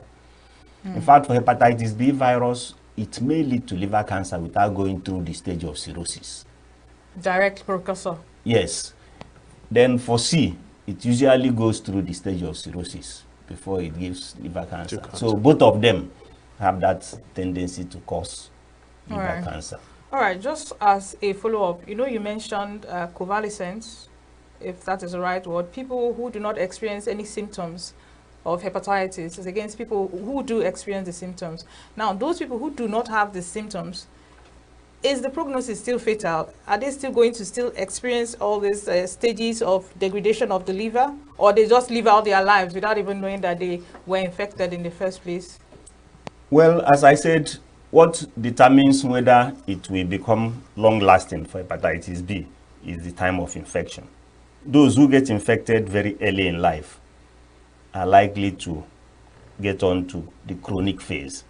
And if they are not picked up and the intervention instituted, they may get to that late stage. Okay? And the only way to pick them up, even if they started as asymptomatic infection, the only way to pick them up is by testing the blood. Could it be advised that testing for this, because there's this random test kits that you can use to test on the spot. Could testing for hepatitis be one of the battery of tests for vital signs? Could it fall under tests that are done as vital signs to ensure that any patient that walks into the clinic gets tested for hepatitis? Well, there is no way it can be part of vital signs, but it's an important test that anybody who is going for routine medical examination, some people do tests before they get married, before they get employment, before they enter school. These are opportunities to test them for hepatitis infection, both B and C, especially B. The reason is that Nigeria is still in a high prevalence, place. Anywhere the prevalence is 8% and above is high. And everybody living in that community, should get tested as soon as possible to know your status. If you are negative, you are encouraged to take the vaccine and to also maintain the universal precautions that we use to prevent diseases generally. So, Prof, I would like to ask, we've educated people about this infectious disease called hepatitis. Now, how can we encourage people to do this test? Because I don't want to say, but we know Nigerians and how it is when it comes to their medical and healthcare part of their lives. But how do we encourage people to tell them that this is important? Yes. You see, that is part of the reason this World Hepatitis Day was instituted. So that on every 28 July, stakeholders, by stakeholders I mean governments, professionals, patient groups, indeed the general public will, we will get involved in creating awareness about this. And what you're doing right now is part of it. In some years we've had to carry this campaign to churches, and sometimes we even sometimes we embark on free testing for people, and after each exercise you see that a good number will come up and present themselves subsequently for treatment. So it's a campaign that should involve everybody. You in the media, you are doing your best. Traditional rulers, the political class, professional bodies, everybody. Okay. Finally, Professor, from my own end, just in 1 minute, tomorrow is the day. Can you tell us what the plan is? Probably here in ENUGU, what is the plan for Hepatitis Day 2024? The plan, unfortunately, this year's event is on a Sunday. So it may not be possible to do much on a Sunday, but we have put up some program in our hospital. We tried this time around because of the resources to do more. We decided to limit it to the hospital. So we are going to move around the hospital. Patients that have come to hospital for other reasons, while they are waiting to see the doctor, we intend to speak to them, so it's show them some internal, flyers. Yes. Nothing outside of yes, the and then all right. It's something that we don't always wait for World Hepatitis Day. Sometimes we do sporadic things. Okay. All right, sir. Thank you so much for your time and coming into the studio to educate us and the viewers on hepatitis. But we are afraid this is the much we can take. But we had a great time. All right, if you're still here with us, we are going to go for a short break, and when we come back, Vox Pop. Stay with us.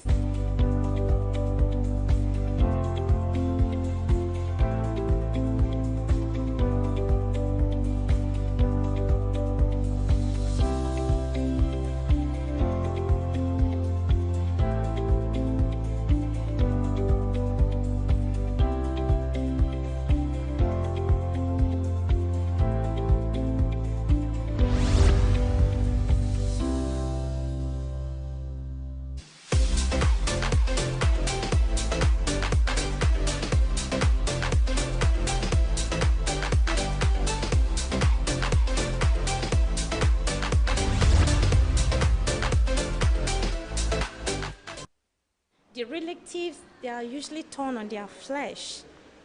Once your coverage is gone, it will just be like as if they've been waiting for opportunity like that too. To tell you the kind of people they are. So they go through a lot. One, taking the properties away from them, especially the Igbos.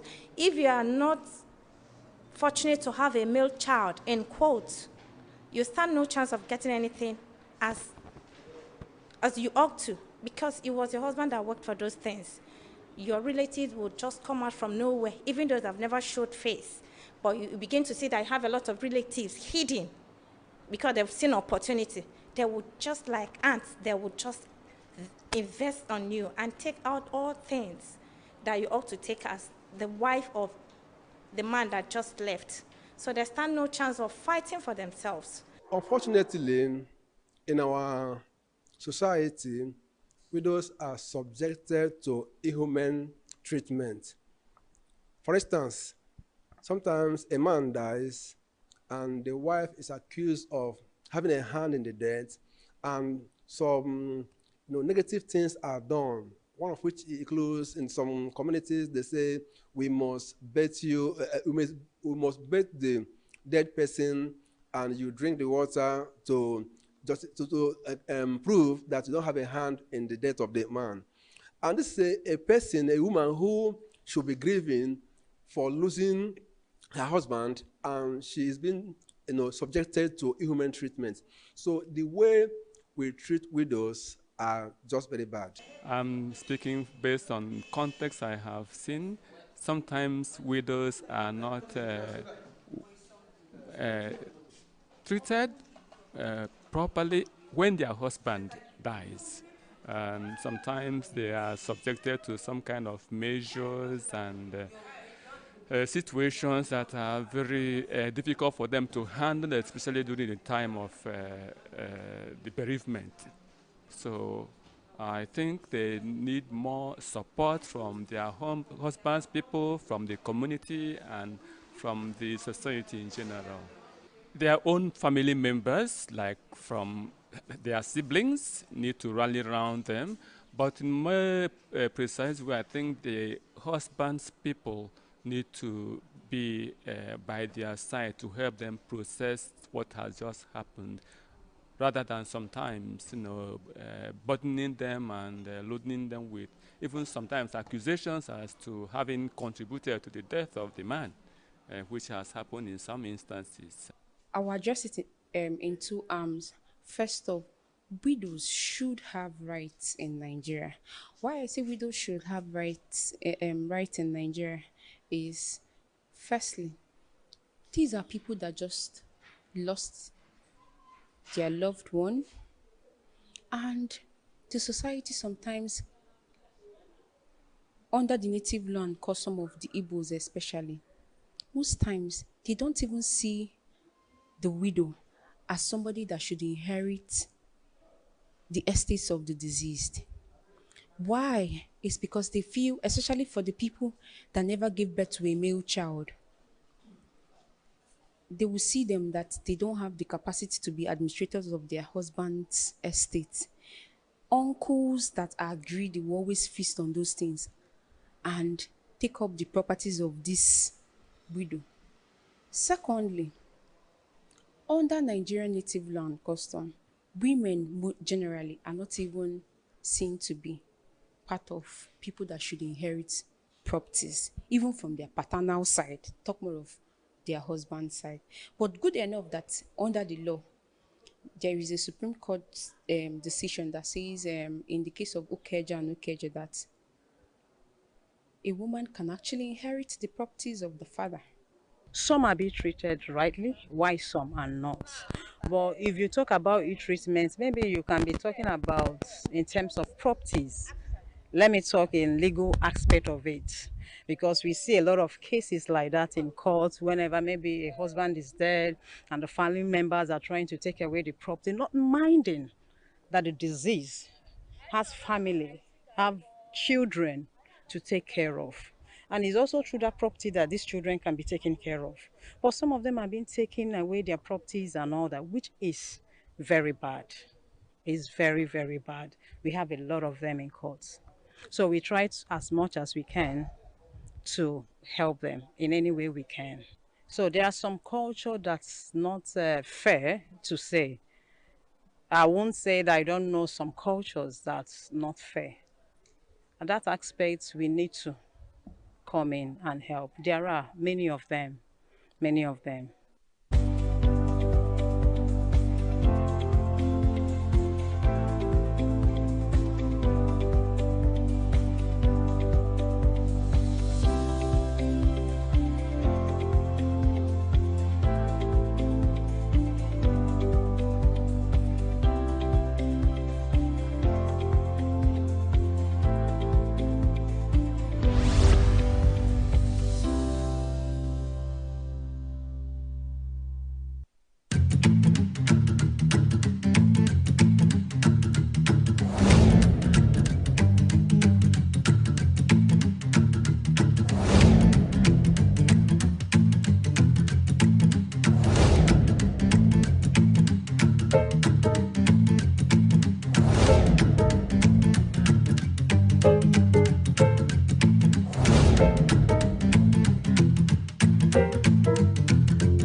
The signature new day is dedicated to bringing you and to educating you about health issues. Since tomorrow is the World Hepatitis Day. We can't get tired about discussing this because it is very important for you to know and to have adequate knowledge on this.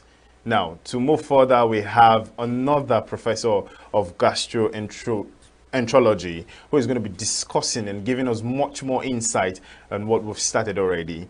We're talking about the person of Professor Uche Ejioma. She's also a member of the National Technical Working Group on Hepatitis. She's going to be giving us much more insight.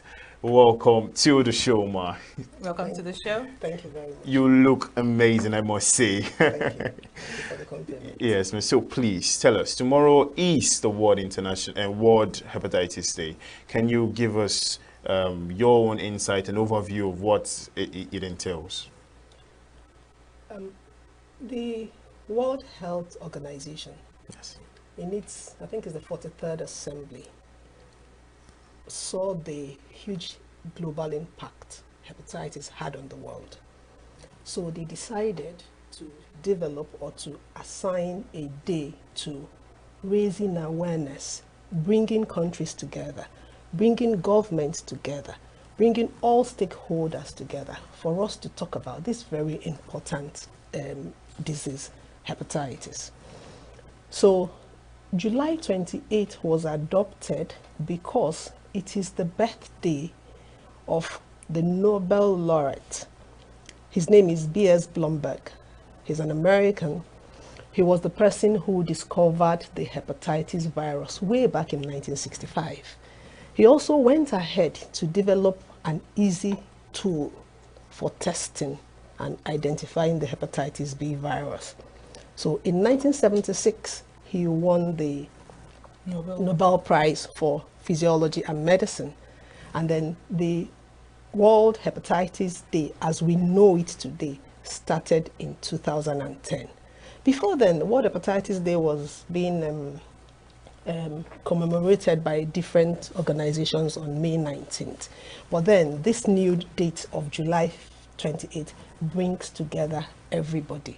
And it has actually led quite a lot of traction to the burden or to the diseases, the viral hepatitis essentially. All right, Professor, given your expertise, your experience, how well would you say Nigeria has actually aligned to the mandate of the World Hepatitis Day? There's a document we call the Global Health Sector Strategy on Hepatitis. It was also a WHO document, and it has involved about 94 countries. Okay. About World Hepatitis Day is celebrated in over 100 countries of the whole world, and about 94 countries are partners in the Global Health Sector Strategy. Okay.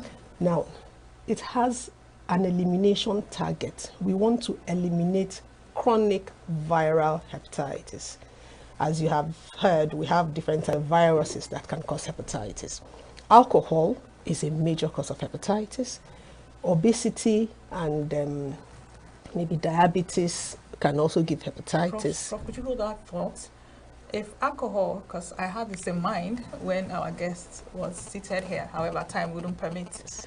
If alcohol could cause hepatitis, what category of hepatitis would it be? Alcohol can give you both the acute type of hepatitis, which is the short-term hepatitis. Okay, in this case, it's not designated A, B, C, D, or E? No, that I was coming to that. So what we had earlier is what we call the viral hepatitis. These are the infections, the germs that cause hepatitis.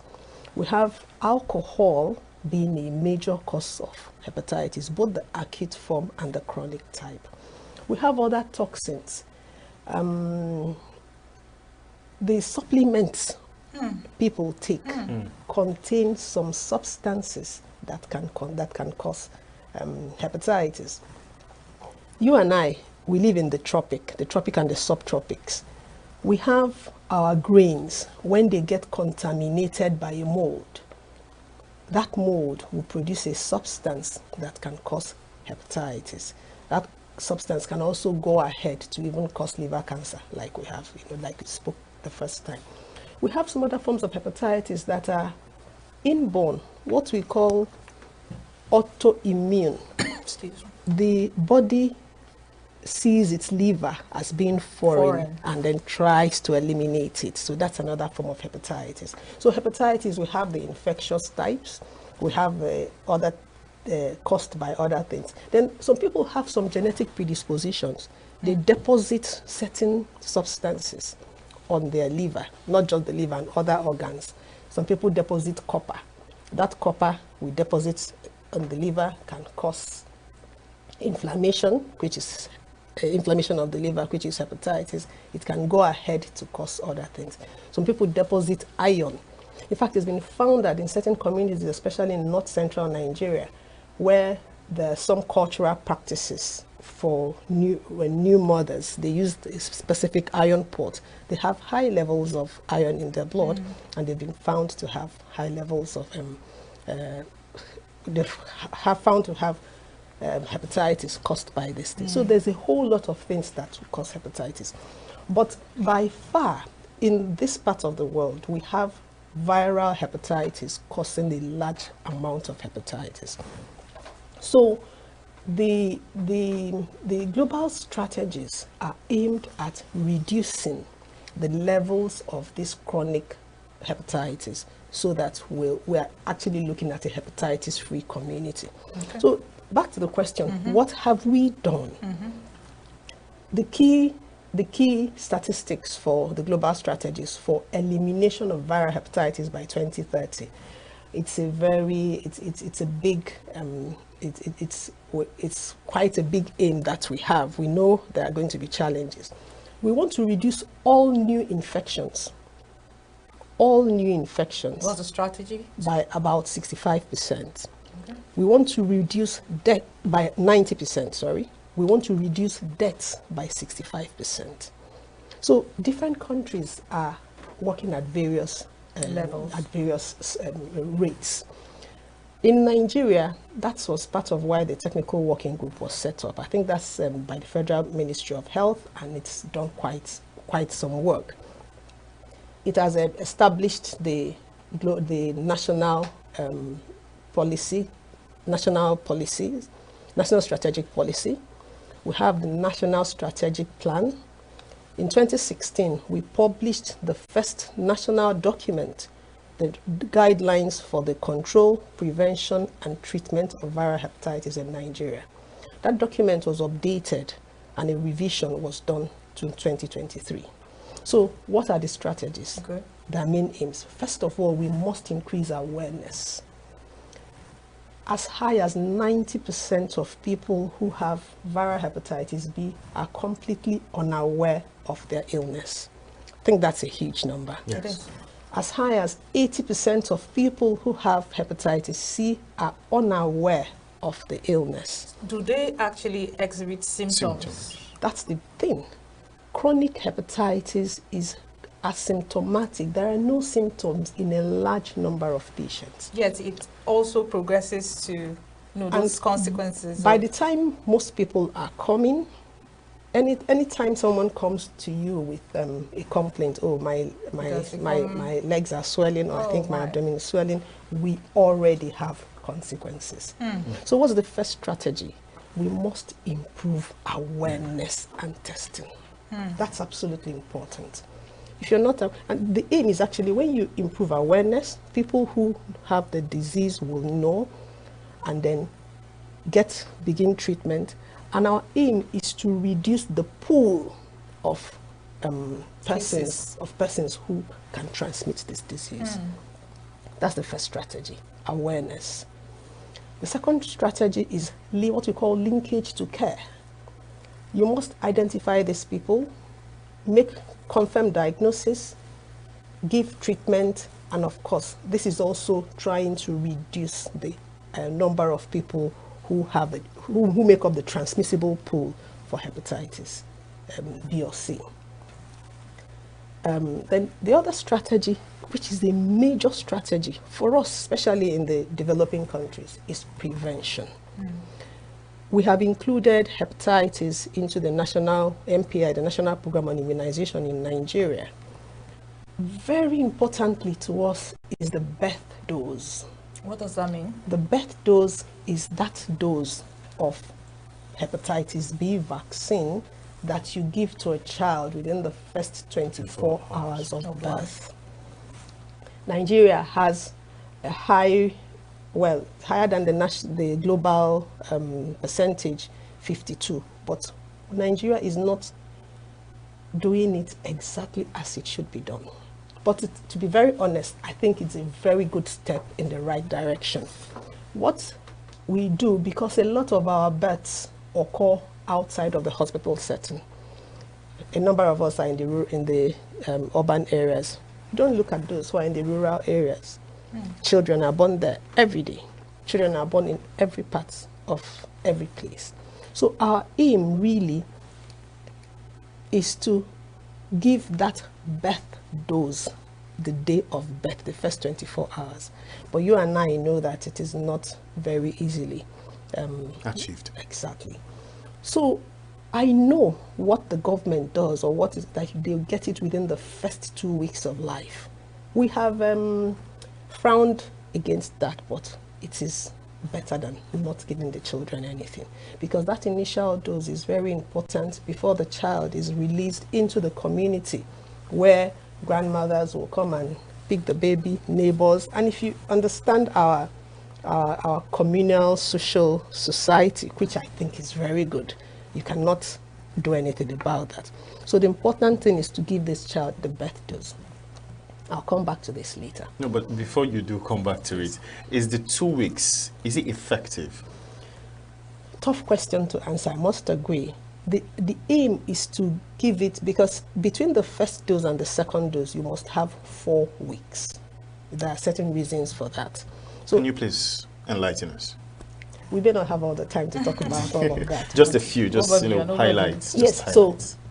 So, when you give the vaccine, you should ask, the question is, what does the vaccine do? Oh, yes. The vaccine is an altered version of that organism, that exactly whatever it is you're trying to prevent. Yeah. When it goes into the body has an immune system. It begins to activate the immune system and develop what we call antibodies against that particular virus. So we have vaccines for polio, we have vaccines for tuberculosis, we have vaccines for whooping cough, we have vaccines for influenza. There are so many things. For us, childhood immunization is a major mark for us to achieve. So we want, for best production of antibodies in terms of number, we want, and quality, we want that 4 weeks gap between one and the other. So after the birth dose, after the birth dose, because of the difficulty in vaccine uptake in Nigeria, I mean, you imagine a woman who sells, who has a shop in the market, and then she has to carry her child every time to the health center to get a vaccine. So the nation, in its wisdom and with its partners, added the hepatitis virus vaccine to the existing triple vaccine we used to give children. The one they take at 6 weeks, 10 weeks, and 14 weeks. And if you look, you can see there are 4 weeks interval between them. So we know that most centers, if you come with a child who is older than 2 weeks, most centers will not accept to give the vaccine. That's another matter. That was another matter. So we encourage the birth dose. That birth dose is very important. Some countries have achieved it. Nigeria is actually one of the countries doing fairly well on track to that in that respect. All we are doing is trying to eliminate viral hepatitis with the indices I have given by 2030. Right. So the major things are raising awareness, getting people tested, treating, prevention, and then more importantly, we need to expand the people who can care for hepatitis. That's very important. We are extrapolating from the 2006 census, extrapolated to date. We're about 229 million in Nigeria. We have just under 300 gastroenterologists in the whole country, both specialists and trainees put together.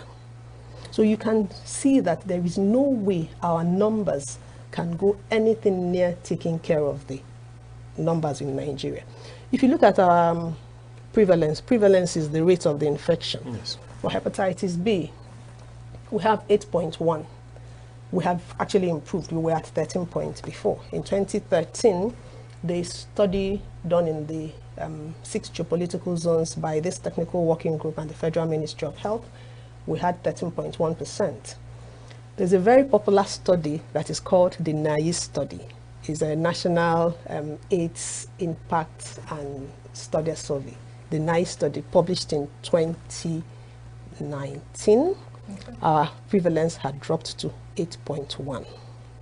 So if you look at 8% of 229, so we have close to over 20 to 22 million persons living with viral hepatitis or chronic viral hepatitis B and C in Nigeria. Okay, Prof. My statistics really mind-boggling though. So quite recently there was a rollout of hepatitis vaccines. So my question is, if someone had taken hepatitis vaccine as a child, would the person also be expected to take, this vaccine, hepatitis vaccine that is being, advertised? What really is just give us the picture of what plays out in this situation. So if a child has been successfully vaccinated, that's taking the birth dose and taking the 3 subsequent doses, the pentavalent, we believe that that child is protected for life. Now, there are 2 major schools of thought. Some people have talked about a booster dose at 10 years later, 25 years later. The truth is that once that virus comes in, once you contract that virus after the initial immunization, the serological memory that has been initiated by that initial vaccine gets into action. We have tests that we can do to measure, excuse me, to measure your level of, excuse me. We have tests you can do to measure the amount of antibodies you will have, but they're expensive tests.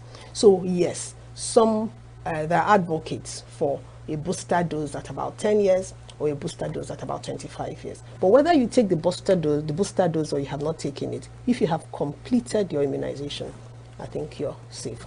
For those of us who work in the hospitals, a number of times, especially the younger doctors, I'm woken up many times in the morning, somebody has had a needle prick, and it's from a hepatitis B positive patient. They have identified the index patient and they know the person is positive. And I ask you, if you've been vaccinated, there's nothing, just reassure the person. So that is the importance of the vaccination. We understood the importance of vaccination, and that was why it was included in that popular triple vaccine children take, because vaccines save life. Okay. We're still discussing hepatitis. We're going to be going for a very short break, and when we'll come back, we'll still be with our Professor Uche as she gives us more insight. See you after the break.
And this is still Signature New Day. We're still here unpacking infectious diseases and epidemics with focus on hepatitis. Here in the studio, still seated with us, is Professor Uche Ijoma.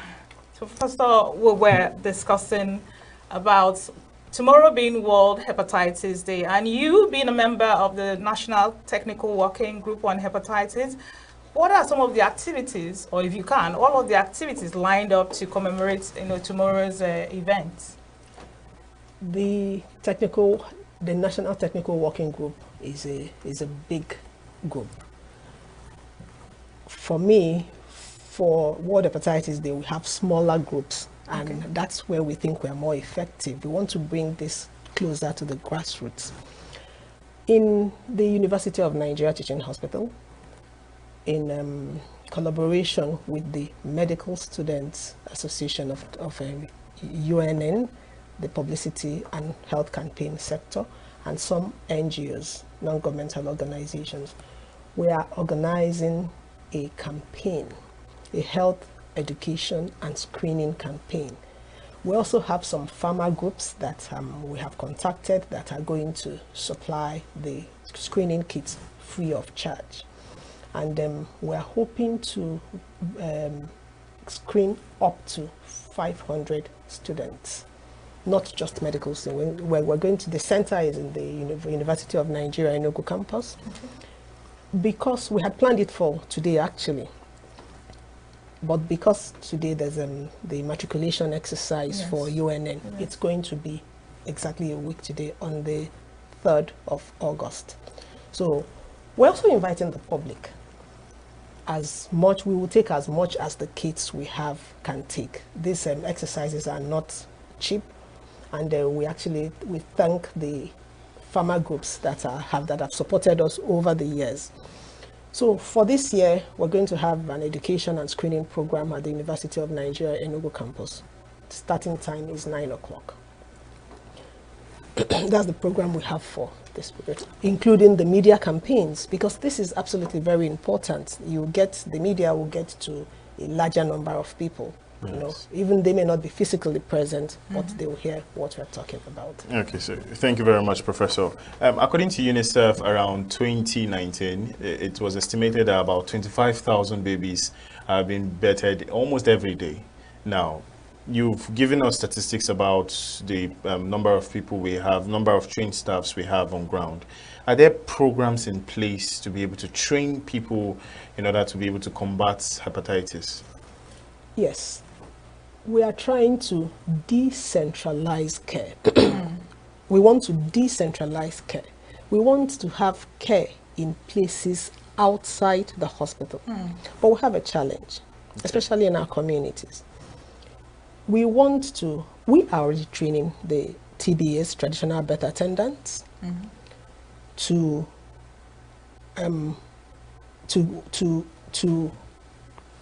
look at delivery.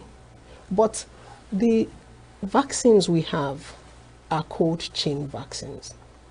So that means you must have a freezer, exactly, fridge, or fridge. A fridge to be able to keep it. I know there are some centers in Nasarawa State. Nasarawa State has a very beautiful success story, especially with regards to hepatitis C.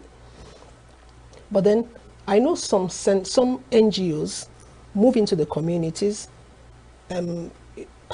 mud, sand, do a sand bath and bury the vaccines inside.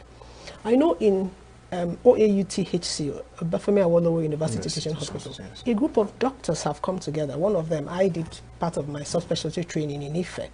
My trainer then, in association with some other pediatricians and gynecologists, they had actually donated some things to the delivery room. So in Ife, I can tell you that any child who is born, whether it is a Saturday or a Sunday at midnight, at 4 a.m., gets the birth dose within the first 24 hours of birth. Wow. So these are programs that are ongoing. We want to train people to be able to, the technical working group actually has organized lots of trainings. There's what we call the TTT, train the trainers. Okay. So we get trained and then we step down, cascade down that training to other to other levels of care. We actually want to move it to the primary care centers, to the primary health centers. They should be able to do basic hepatitis B, hepatitis C screening. There's what we call reflex testing. You have come for something else. We use that sample, we test for hepatitis B and C. When you come, we give you your result. That is what Nasarawa State has done. And it's been a very beautiful, the experience has been quite rewarding. Training is difficult. You also need to, there are different levels of training. You have training in secondary care, you have training for the primary care. In fact, a few weeks ago, I was meant to go to Owerri as part of the technical working group to train officers in the State Ministry of Health. So yes, trainings are going on.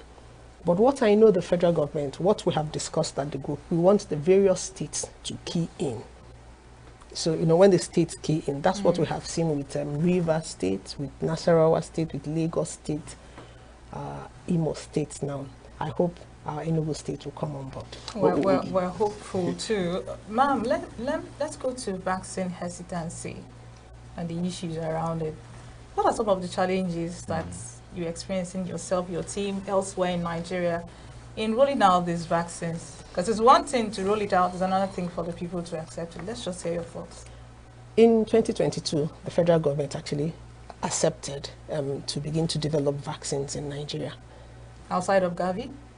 Well, we want to begin to the development of those vaccines in country. Wow. Gavi actually helps. Gavi actually facilitates and sponsors and takes the burden for most of these vaccines we do.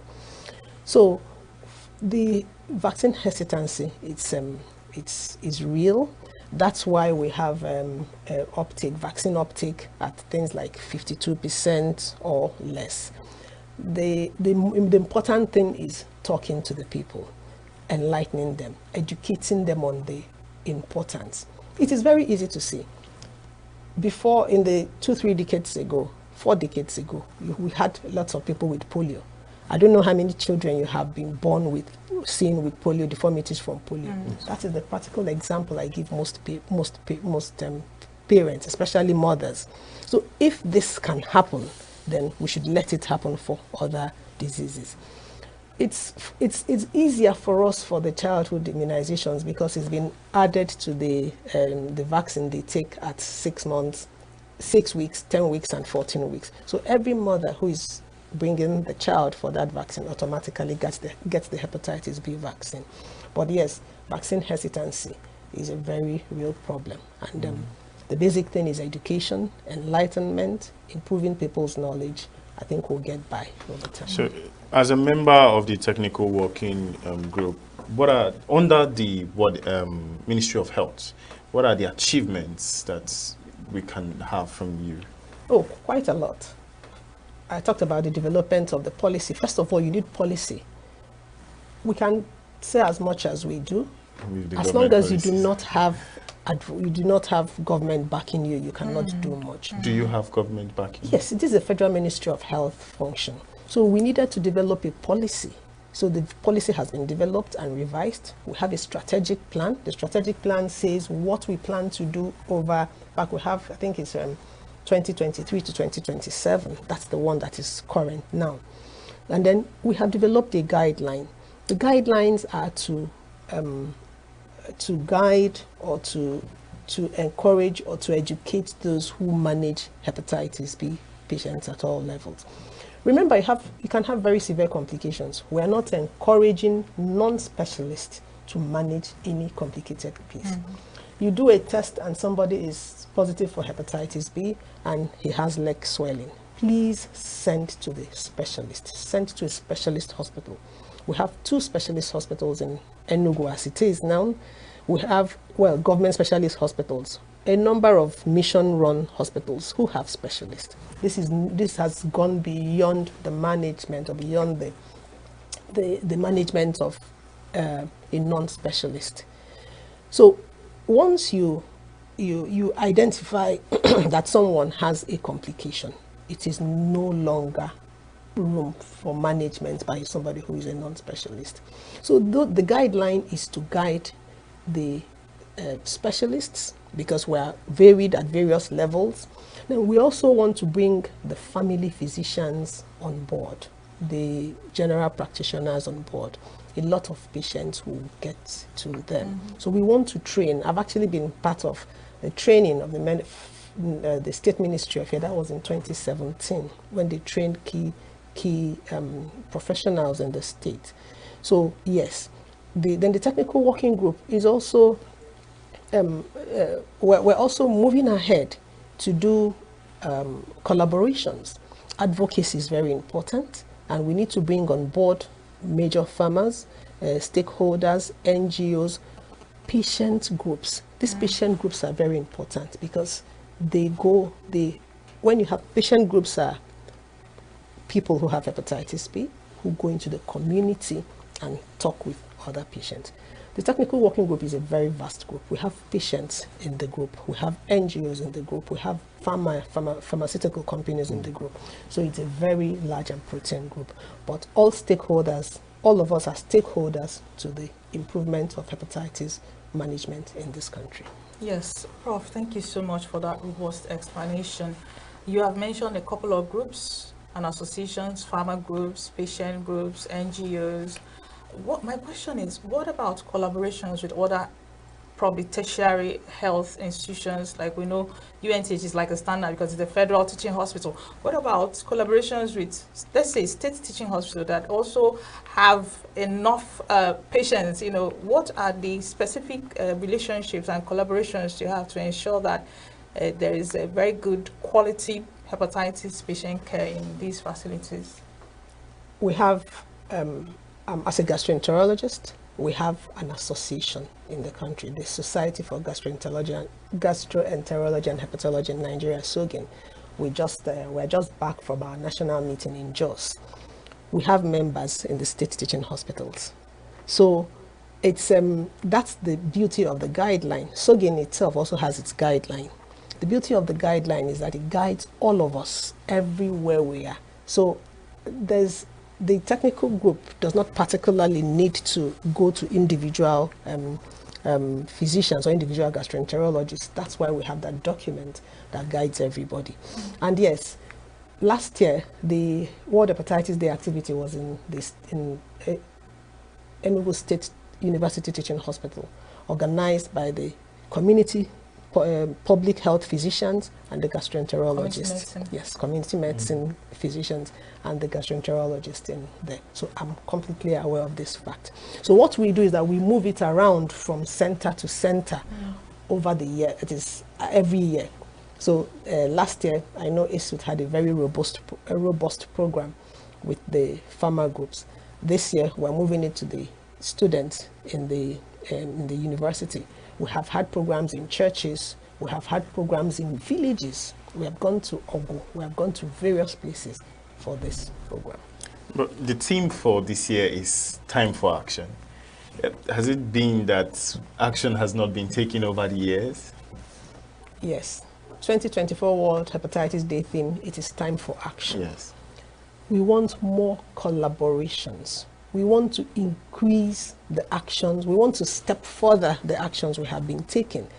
No group can do this on itself. So I think it's time we all come together collaboratively. There's always a part everyone will need to play.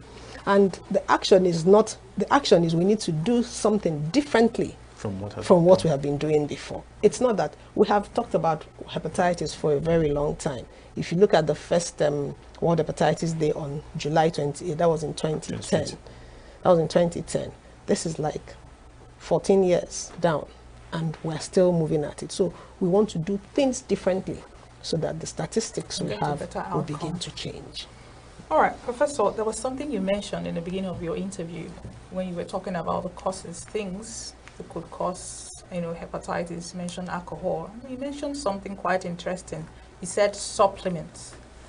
I want you to elaborate on that because I know, for example, when people complain about maybe bone issues, maybe postmenopausal women, they'll be like, you don't take supplement, go buy this supplement, go buy that supplement.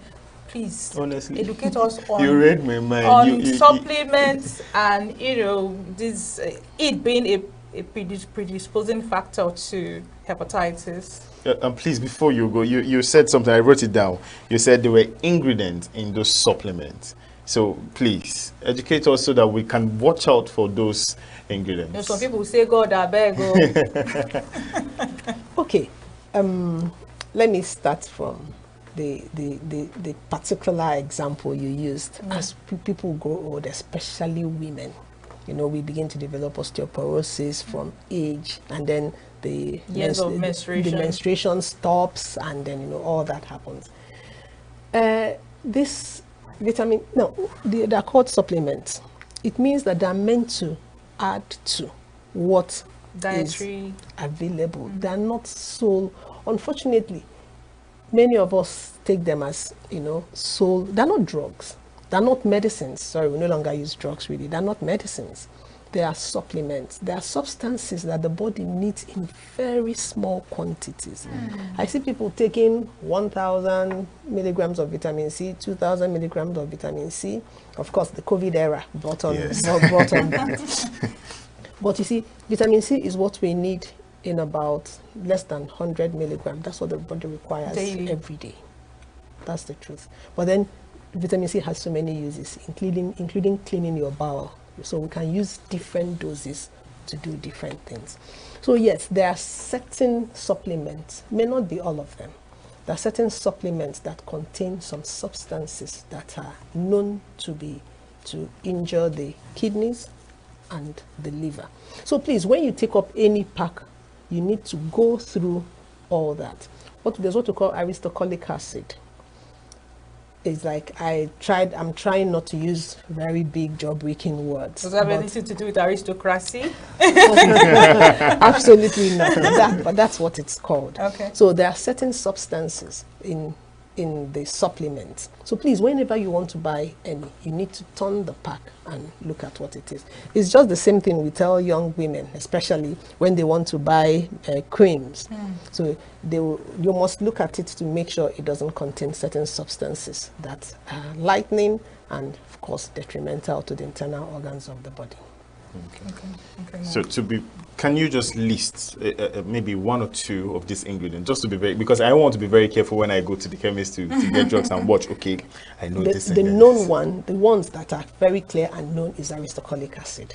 That one has been looked at, but I'm sure you may not even remember this when you go out. No, with aristocracy, you will remember. Please remember that name very well, please.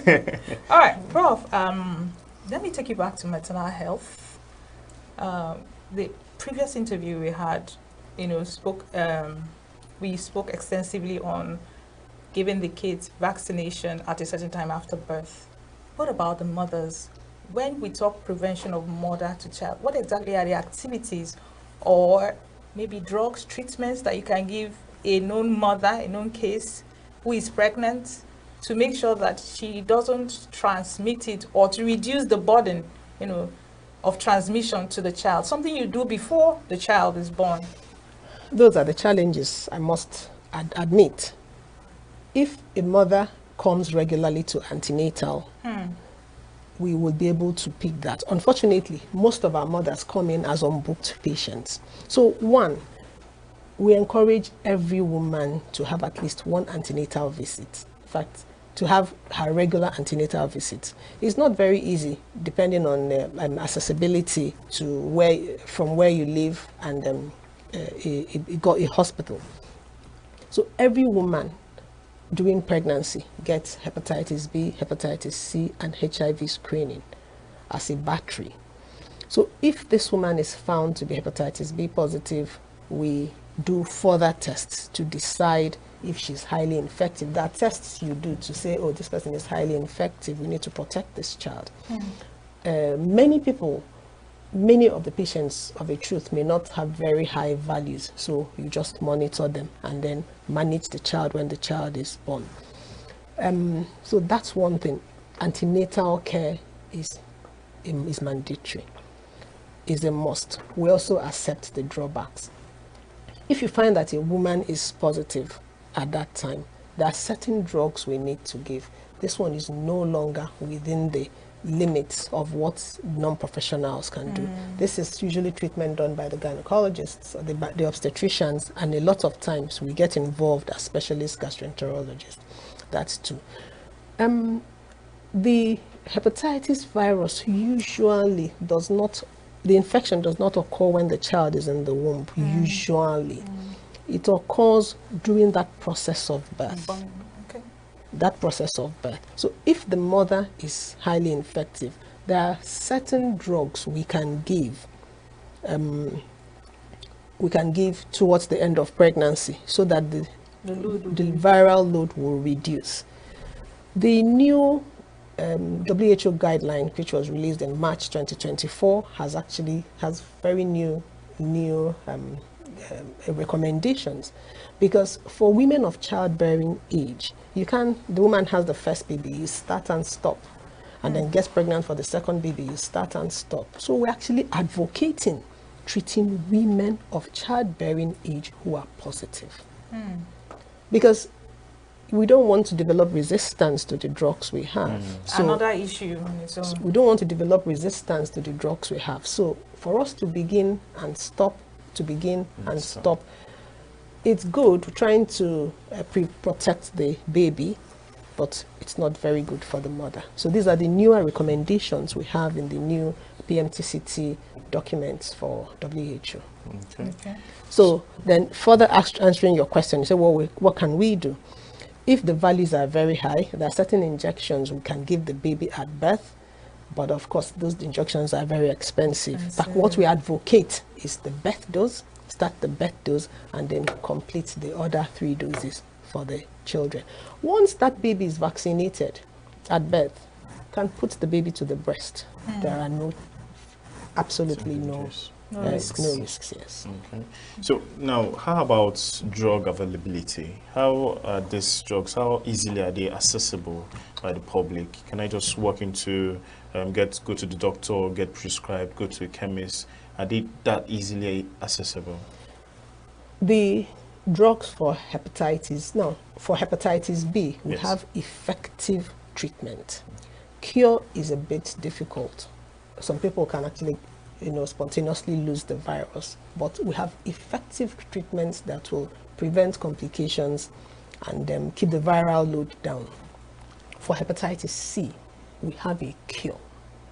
We're able to, currently the drugs we have for hepatitis C can cure hepatitis C, so that's a very good positive. Availability, again, the drugs for hepatitis management treatment have been included into the essential medicine list. That's a very big achievement. That's a very big achievement.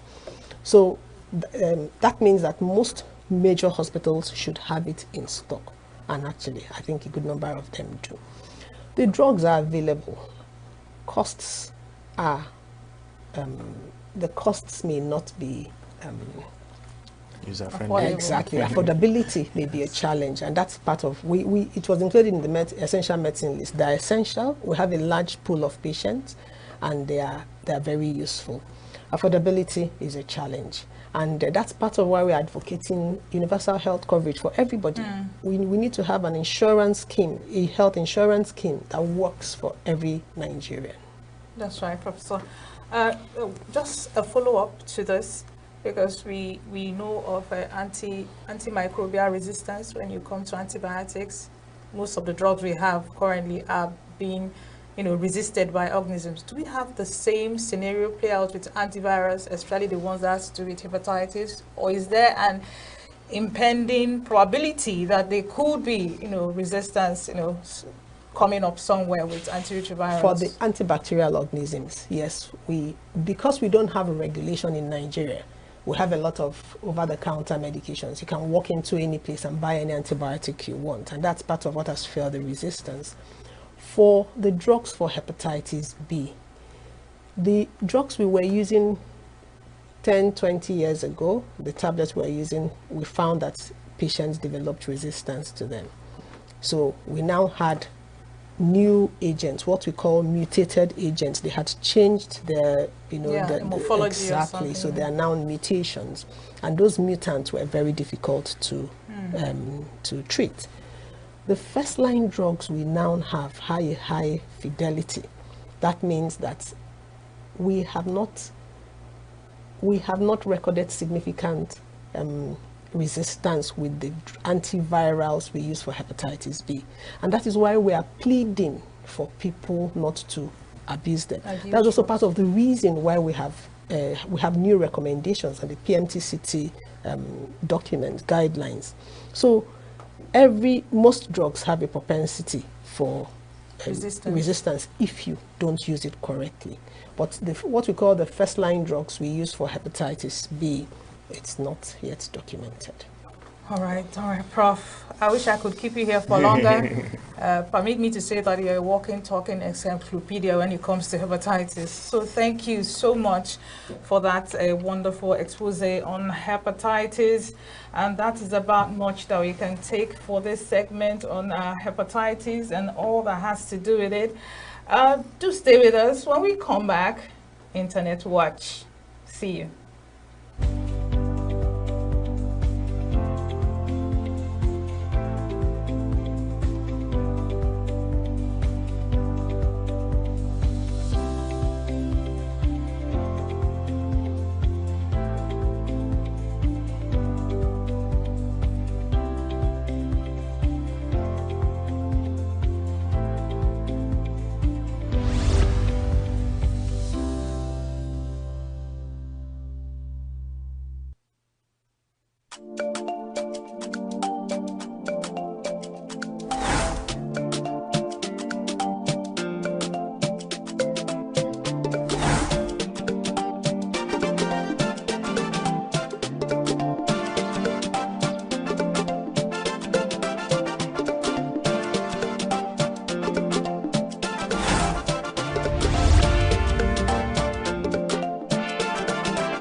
Welcome to Internet Watch. My name is Joshua Ritogun. Always delighted to be bringing you the latest happenings around you. And yes, everyone knows about the nationwide protest against bad governance, which is planned to start on August 1st, 2024.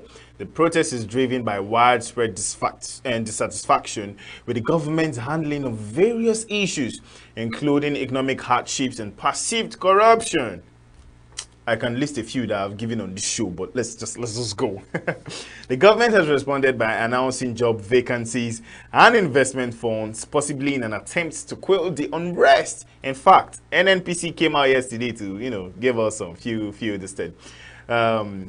However, concerns about the involvement of foreign mercenaries in the protest, as claimed by Inspector General of Police, the protest has garnered significant support on social media, with many Nigerians expressing their frustration and determination to participate.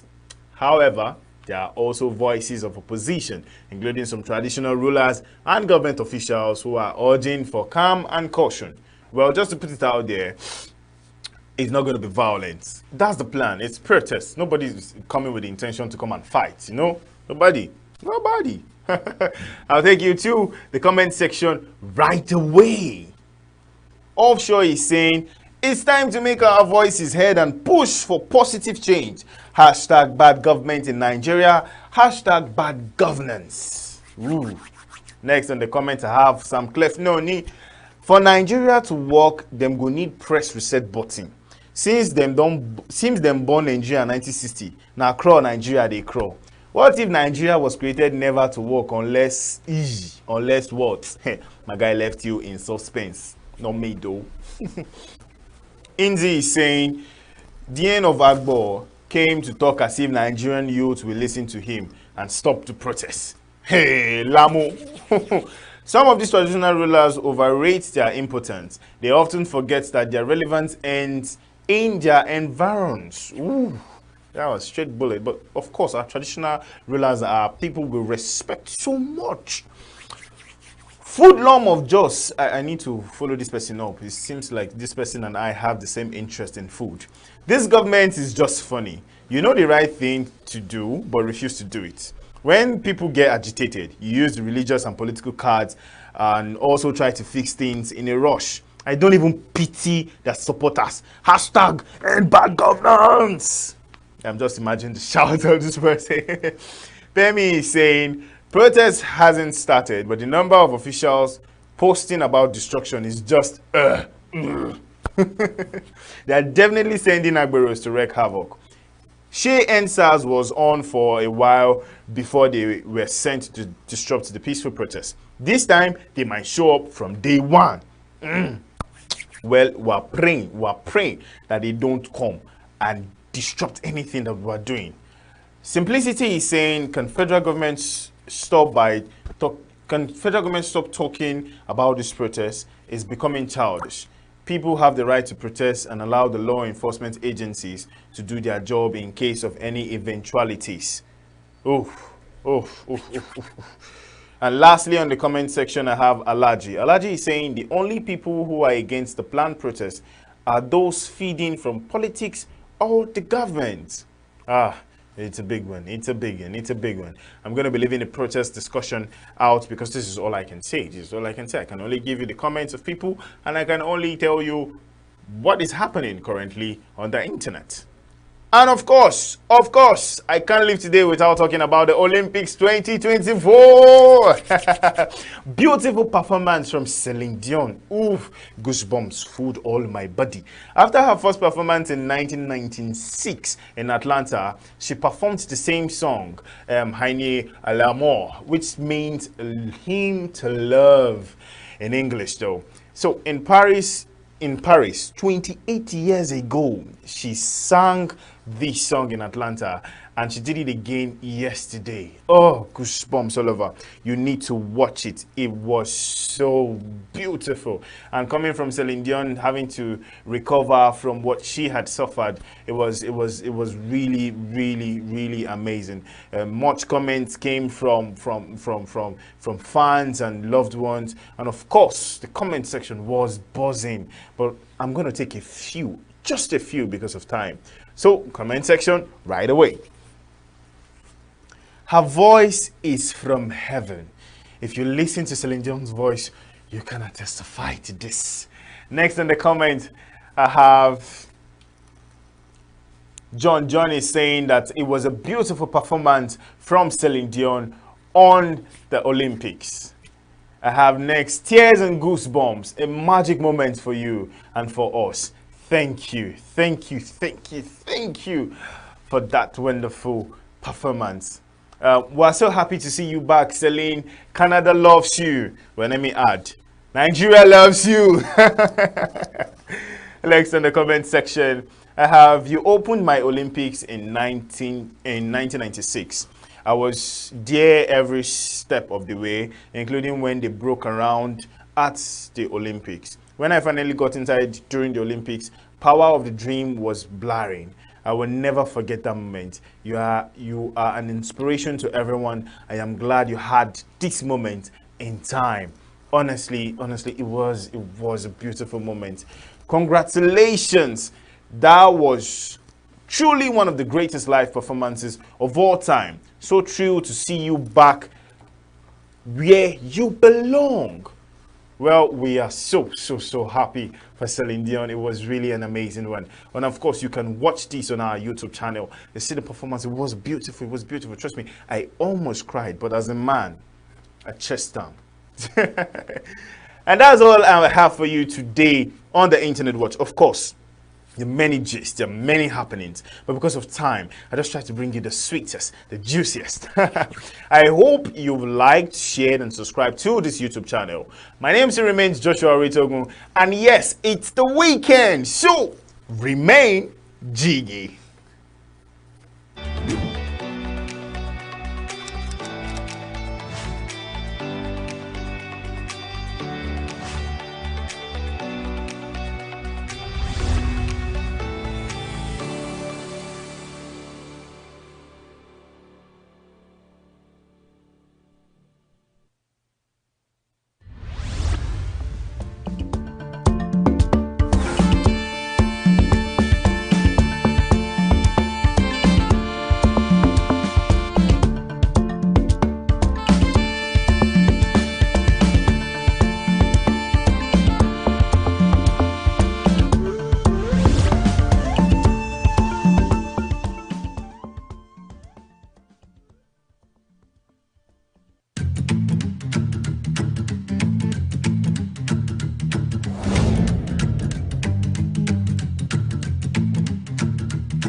think one of the implications of drug abuse is death, poor health.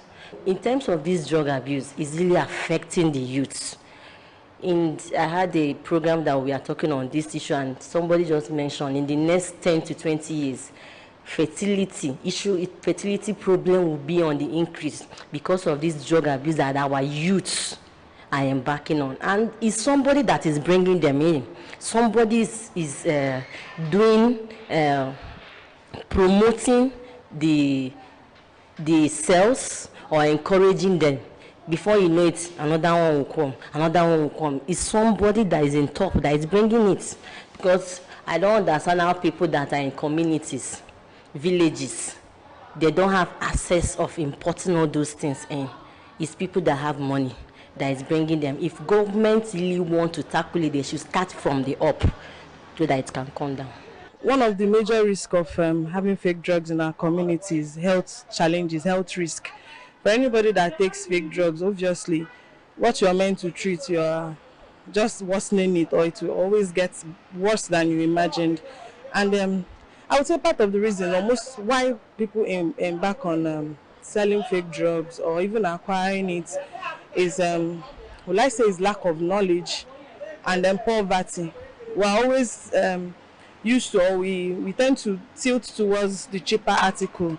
Want to get it where it's cheap, and sometimes we do not really, get to like sit back and have a rethink. Why is this so cheap here? Why is this so cheap there? For our people, because that money is not there, and we're wanting it to be very cheap. Many effects of fake drug, but I think we can look at the health implications. The health crisis it's causing around the nation, and some of the reasons people embark on selling fake drugs, maybe to make quick money. You understand? They're trying to make quick money, and maybe because of maybe cost of getting the real drugs, they try to like get the fake drugs, but it's going to cause a disaster overall on the health of of people. Especially on women and girls, because they are usually most vulnerable to this kind of, catastrophe. So, and I think one of the ways that we can fight this issue is mainly to educate people, because most of these people, they don't even know the effect of of these things they're doing.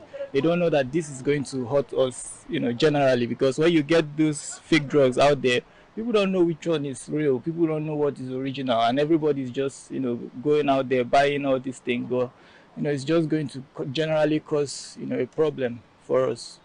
Why people embark on selling fake drugs, I will attribute it to selfishness, and then when somebody seems to have sold his or her conscience, the person can do a whole lot of things. Sale of fake drugs. Most of the drug dealers, they know that these drugs are fake, but they still embark on it because they want to maximize profit. That's why I say it is as a result of the person has lost conscience. Do you understand? They want to make money by all means. People are interested in making money because the society has also contributed to that. Society is not interested in how did you make your money. Society is interested in who has made it, and they want to identify with who has made it. And to that effect, people are doing every manner of bad things to make money. Because even apart from drugs, there are a lot of illicit businesses people do here and there. I know when Dorak was there as a NAFDAC director, she tried all her possible means to see how she can stop that. But immediately she left, the other man came, and today is like, they are working actually, but it's like a lot of things are going on the background. One of my staff, the younger sister, had a very terrible experience as a result of fake drugs. She had malaria, so she got her drugs. Unknown to her that in fact, she discovered that the drug had expired on the last day she was taking it, because one thing is that our people are not very good at checking expiring dates. Even beverages and all of that we take, people are not very conscious of checking expiring dates. So she realized that the drug had expired on the very last day she was taking the malaria drugs, and because she was not getting the effects of the drug she was taking, and again she was having reactions and all of that. Just to cut the long story short, that lady was supposed to, you know, serve for her 1 year mandatory youth service, but that the fake drug she took resulted to, in fact, she was paralyzed. She also lost one of her eyes. A lot of complications. Today she cannot see because in the process of trying to correct the other eye, the other one got affected. Today she's blind and she couldn't even walk.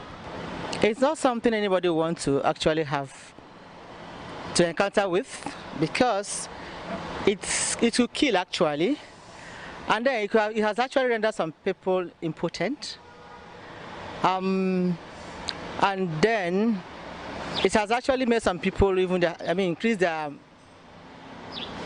ailment, because what the person is actually paying so much for drugs, thinking that he or she is actually ingesting appropriate medication.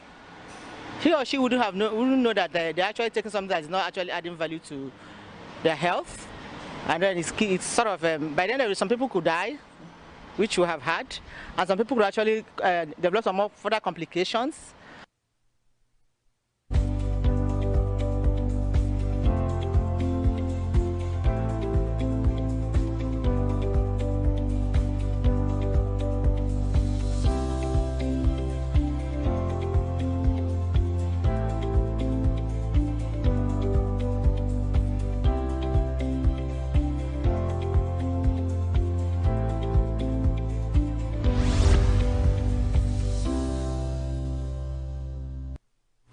Welcome back, welcome back. I'm sure you have been enlightened, educated, and informed. That was an amazing section, an amazing interview. Absolutely, It was really interesting. I enjoyed the first interview and the second interview. It was really good. It was really good. Absolutely, Joshua. Like, I learned so much. You know, I learned that there are infectious hepatitis and non-infectious hepatitis. And hepatitis can be cured. And hepatitis can be cured. Yes. Specifically, hepatitis C yes, can actually be cured. And watch out for those supplements, ladies. Please. Not just ladies too. Some guys are now doing supplement. Una don't they do fine boy. No. Come off it. It's just, face liquid and I don't understand why. I keep asking why. So we should not do men care. These days I'm afraid to go on YouTube because the things you see there, guys with full-blown beards, applying makeup, lipstick. No, that one is on a different level. That's not what we're talking. The one we're talking about is just looking, good, taking care of yourself. Even as a man, don't let these ladies deceive you. Take care of yourself, your skin. And then, of course, she discussed speaking of Professor Ijoma. No, Ijoma now. She spoke about having to, keep yourself clean and all of that. Oh, yes, the first professor also talked about how we can't contact some of these things, which is by feces of other. Yes, so please, I'm begging you, take care of yourself. That's what I'm trying to say. Talking about sanitation. I know, right? And of course, today is Saturday. I hope you did a little bit of sanitation in your environment. If you did Even though it was cancelled, but I hope you had something going on. Even if it's cancelled, you should still take care of your environment. Absolutely. And then flood we're in the period of flood and the times of flood. So please and please and please make sure you're drainage. When you eat, please do not discard those plastics on the road. Have you ever asked yourself, where do these things actually go? Well, they go to block passages of water, and water must find its way. And who knows, if you keep dropping it, maybe, we're not praying for that, it could be your house that is affected the next time. So be cautious. Be cautious. Hepatitis is a very serious issue, as serious as HIV, Ebola, and the rest. So please and please, you can also always rewatch this on our YouTube channel. Make sure to like, to comment, and to subscribe to this YouTube channel. It is a very important topic. You must listen again, you must watch again, you must, educate yourself. And don't forget to share this to your loved ones as well, because it is your health, and health is wealth. Absolutely. And like we always say, with the new day comes new thoughts, new ideas, new opportunities, and I dare say, new possibilities. Back to you, Joshua. And that is all we are going to be taking on the new day this day. I hope you enjoyed it. This is still Signature Television, and my name is still Joshua Oritogun. And I'm still Chigi Chiagorom. Well, have an amazing amazing weekend. Bye. See ya.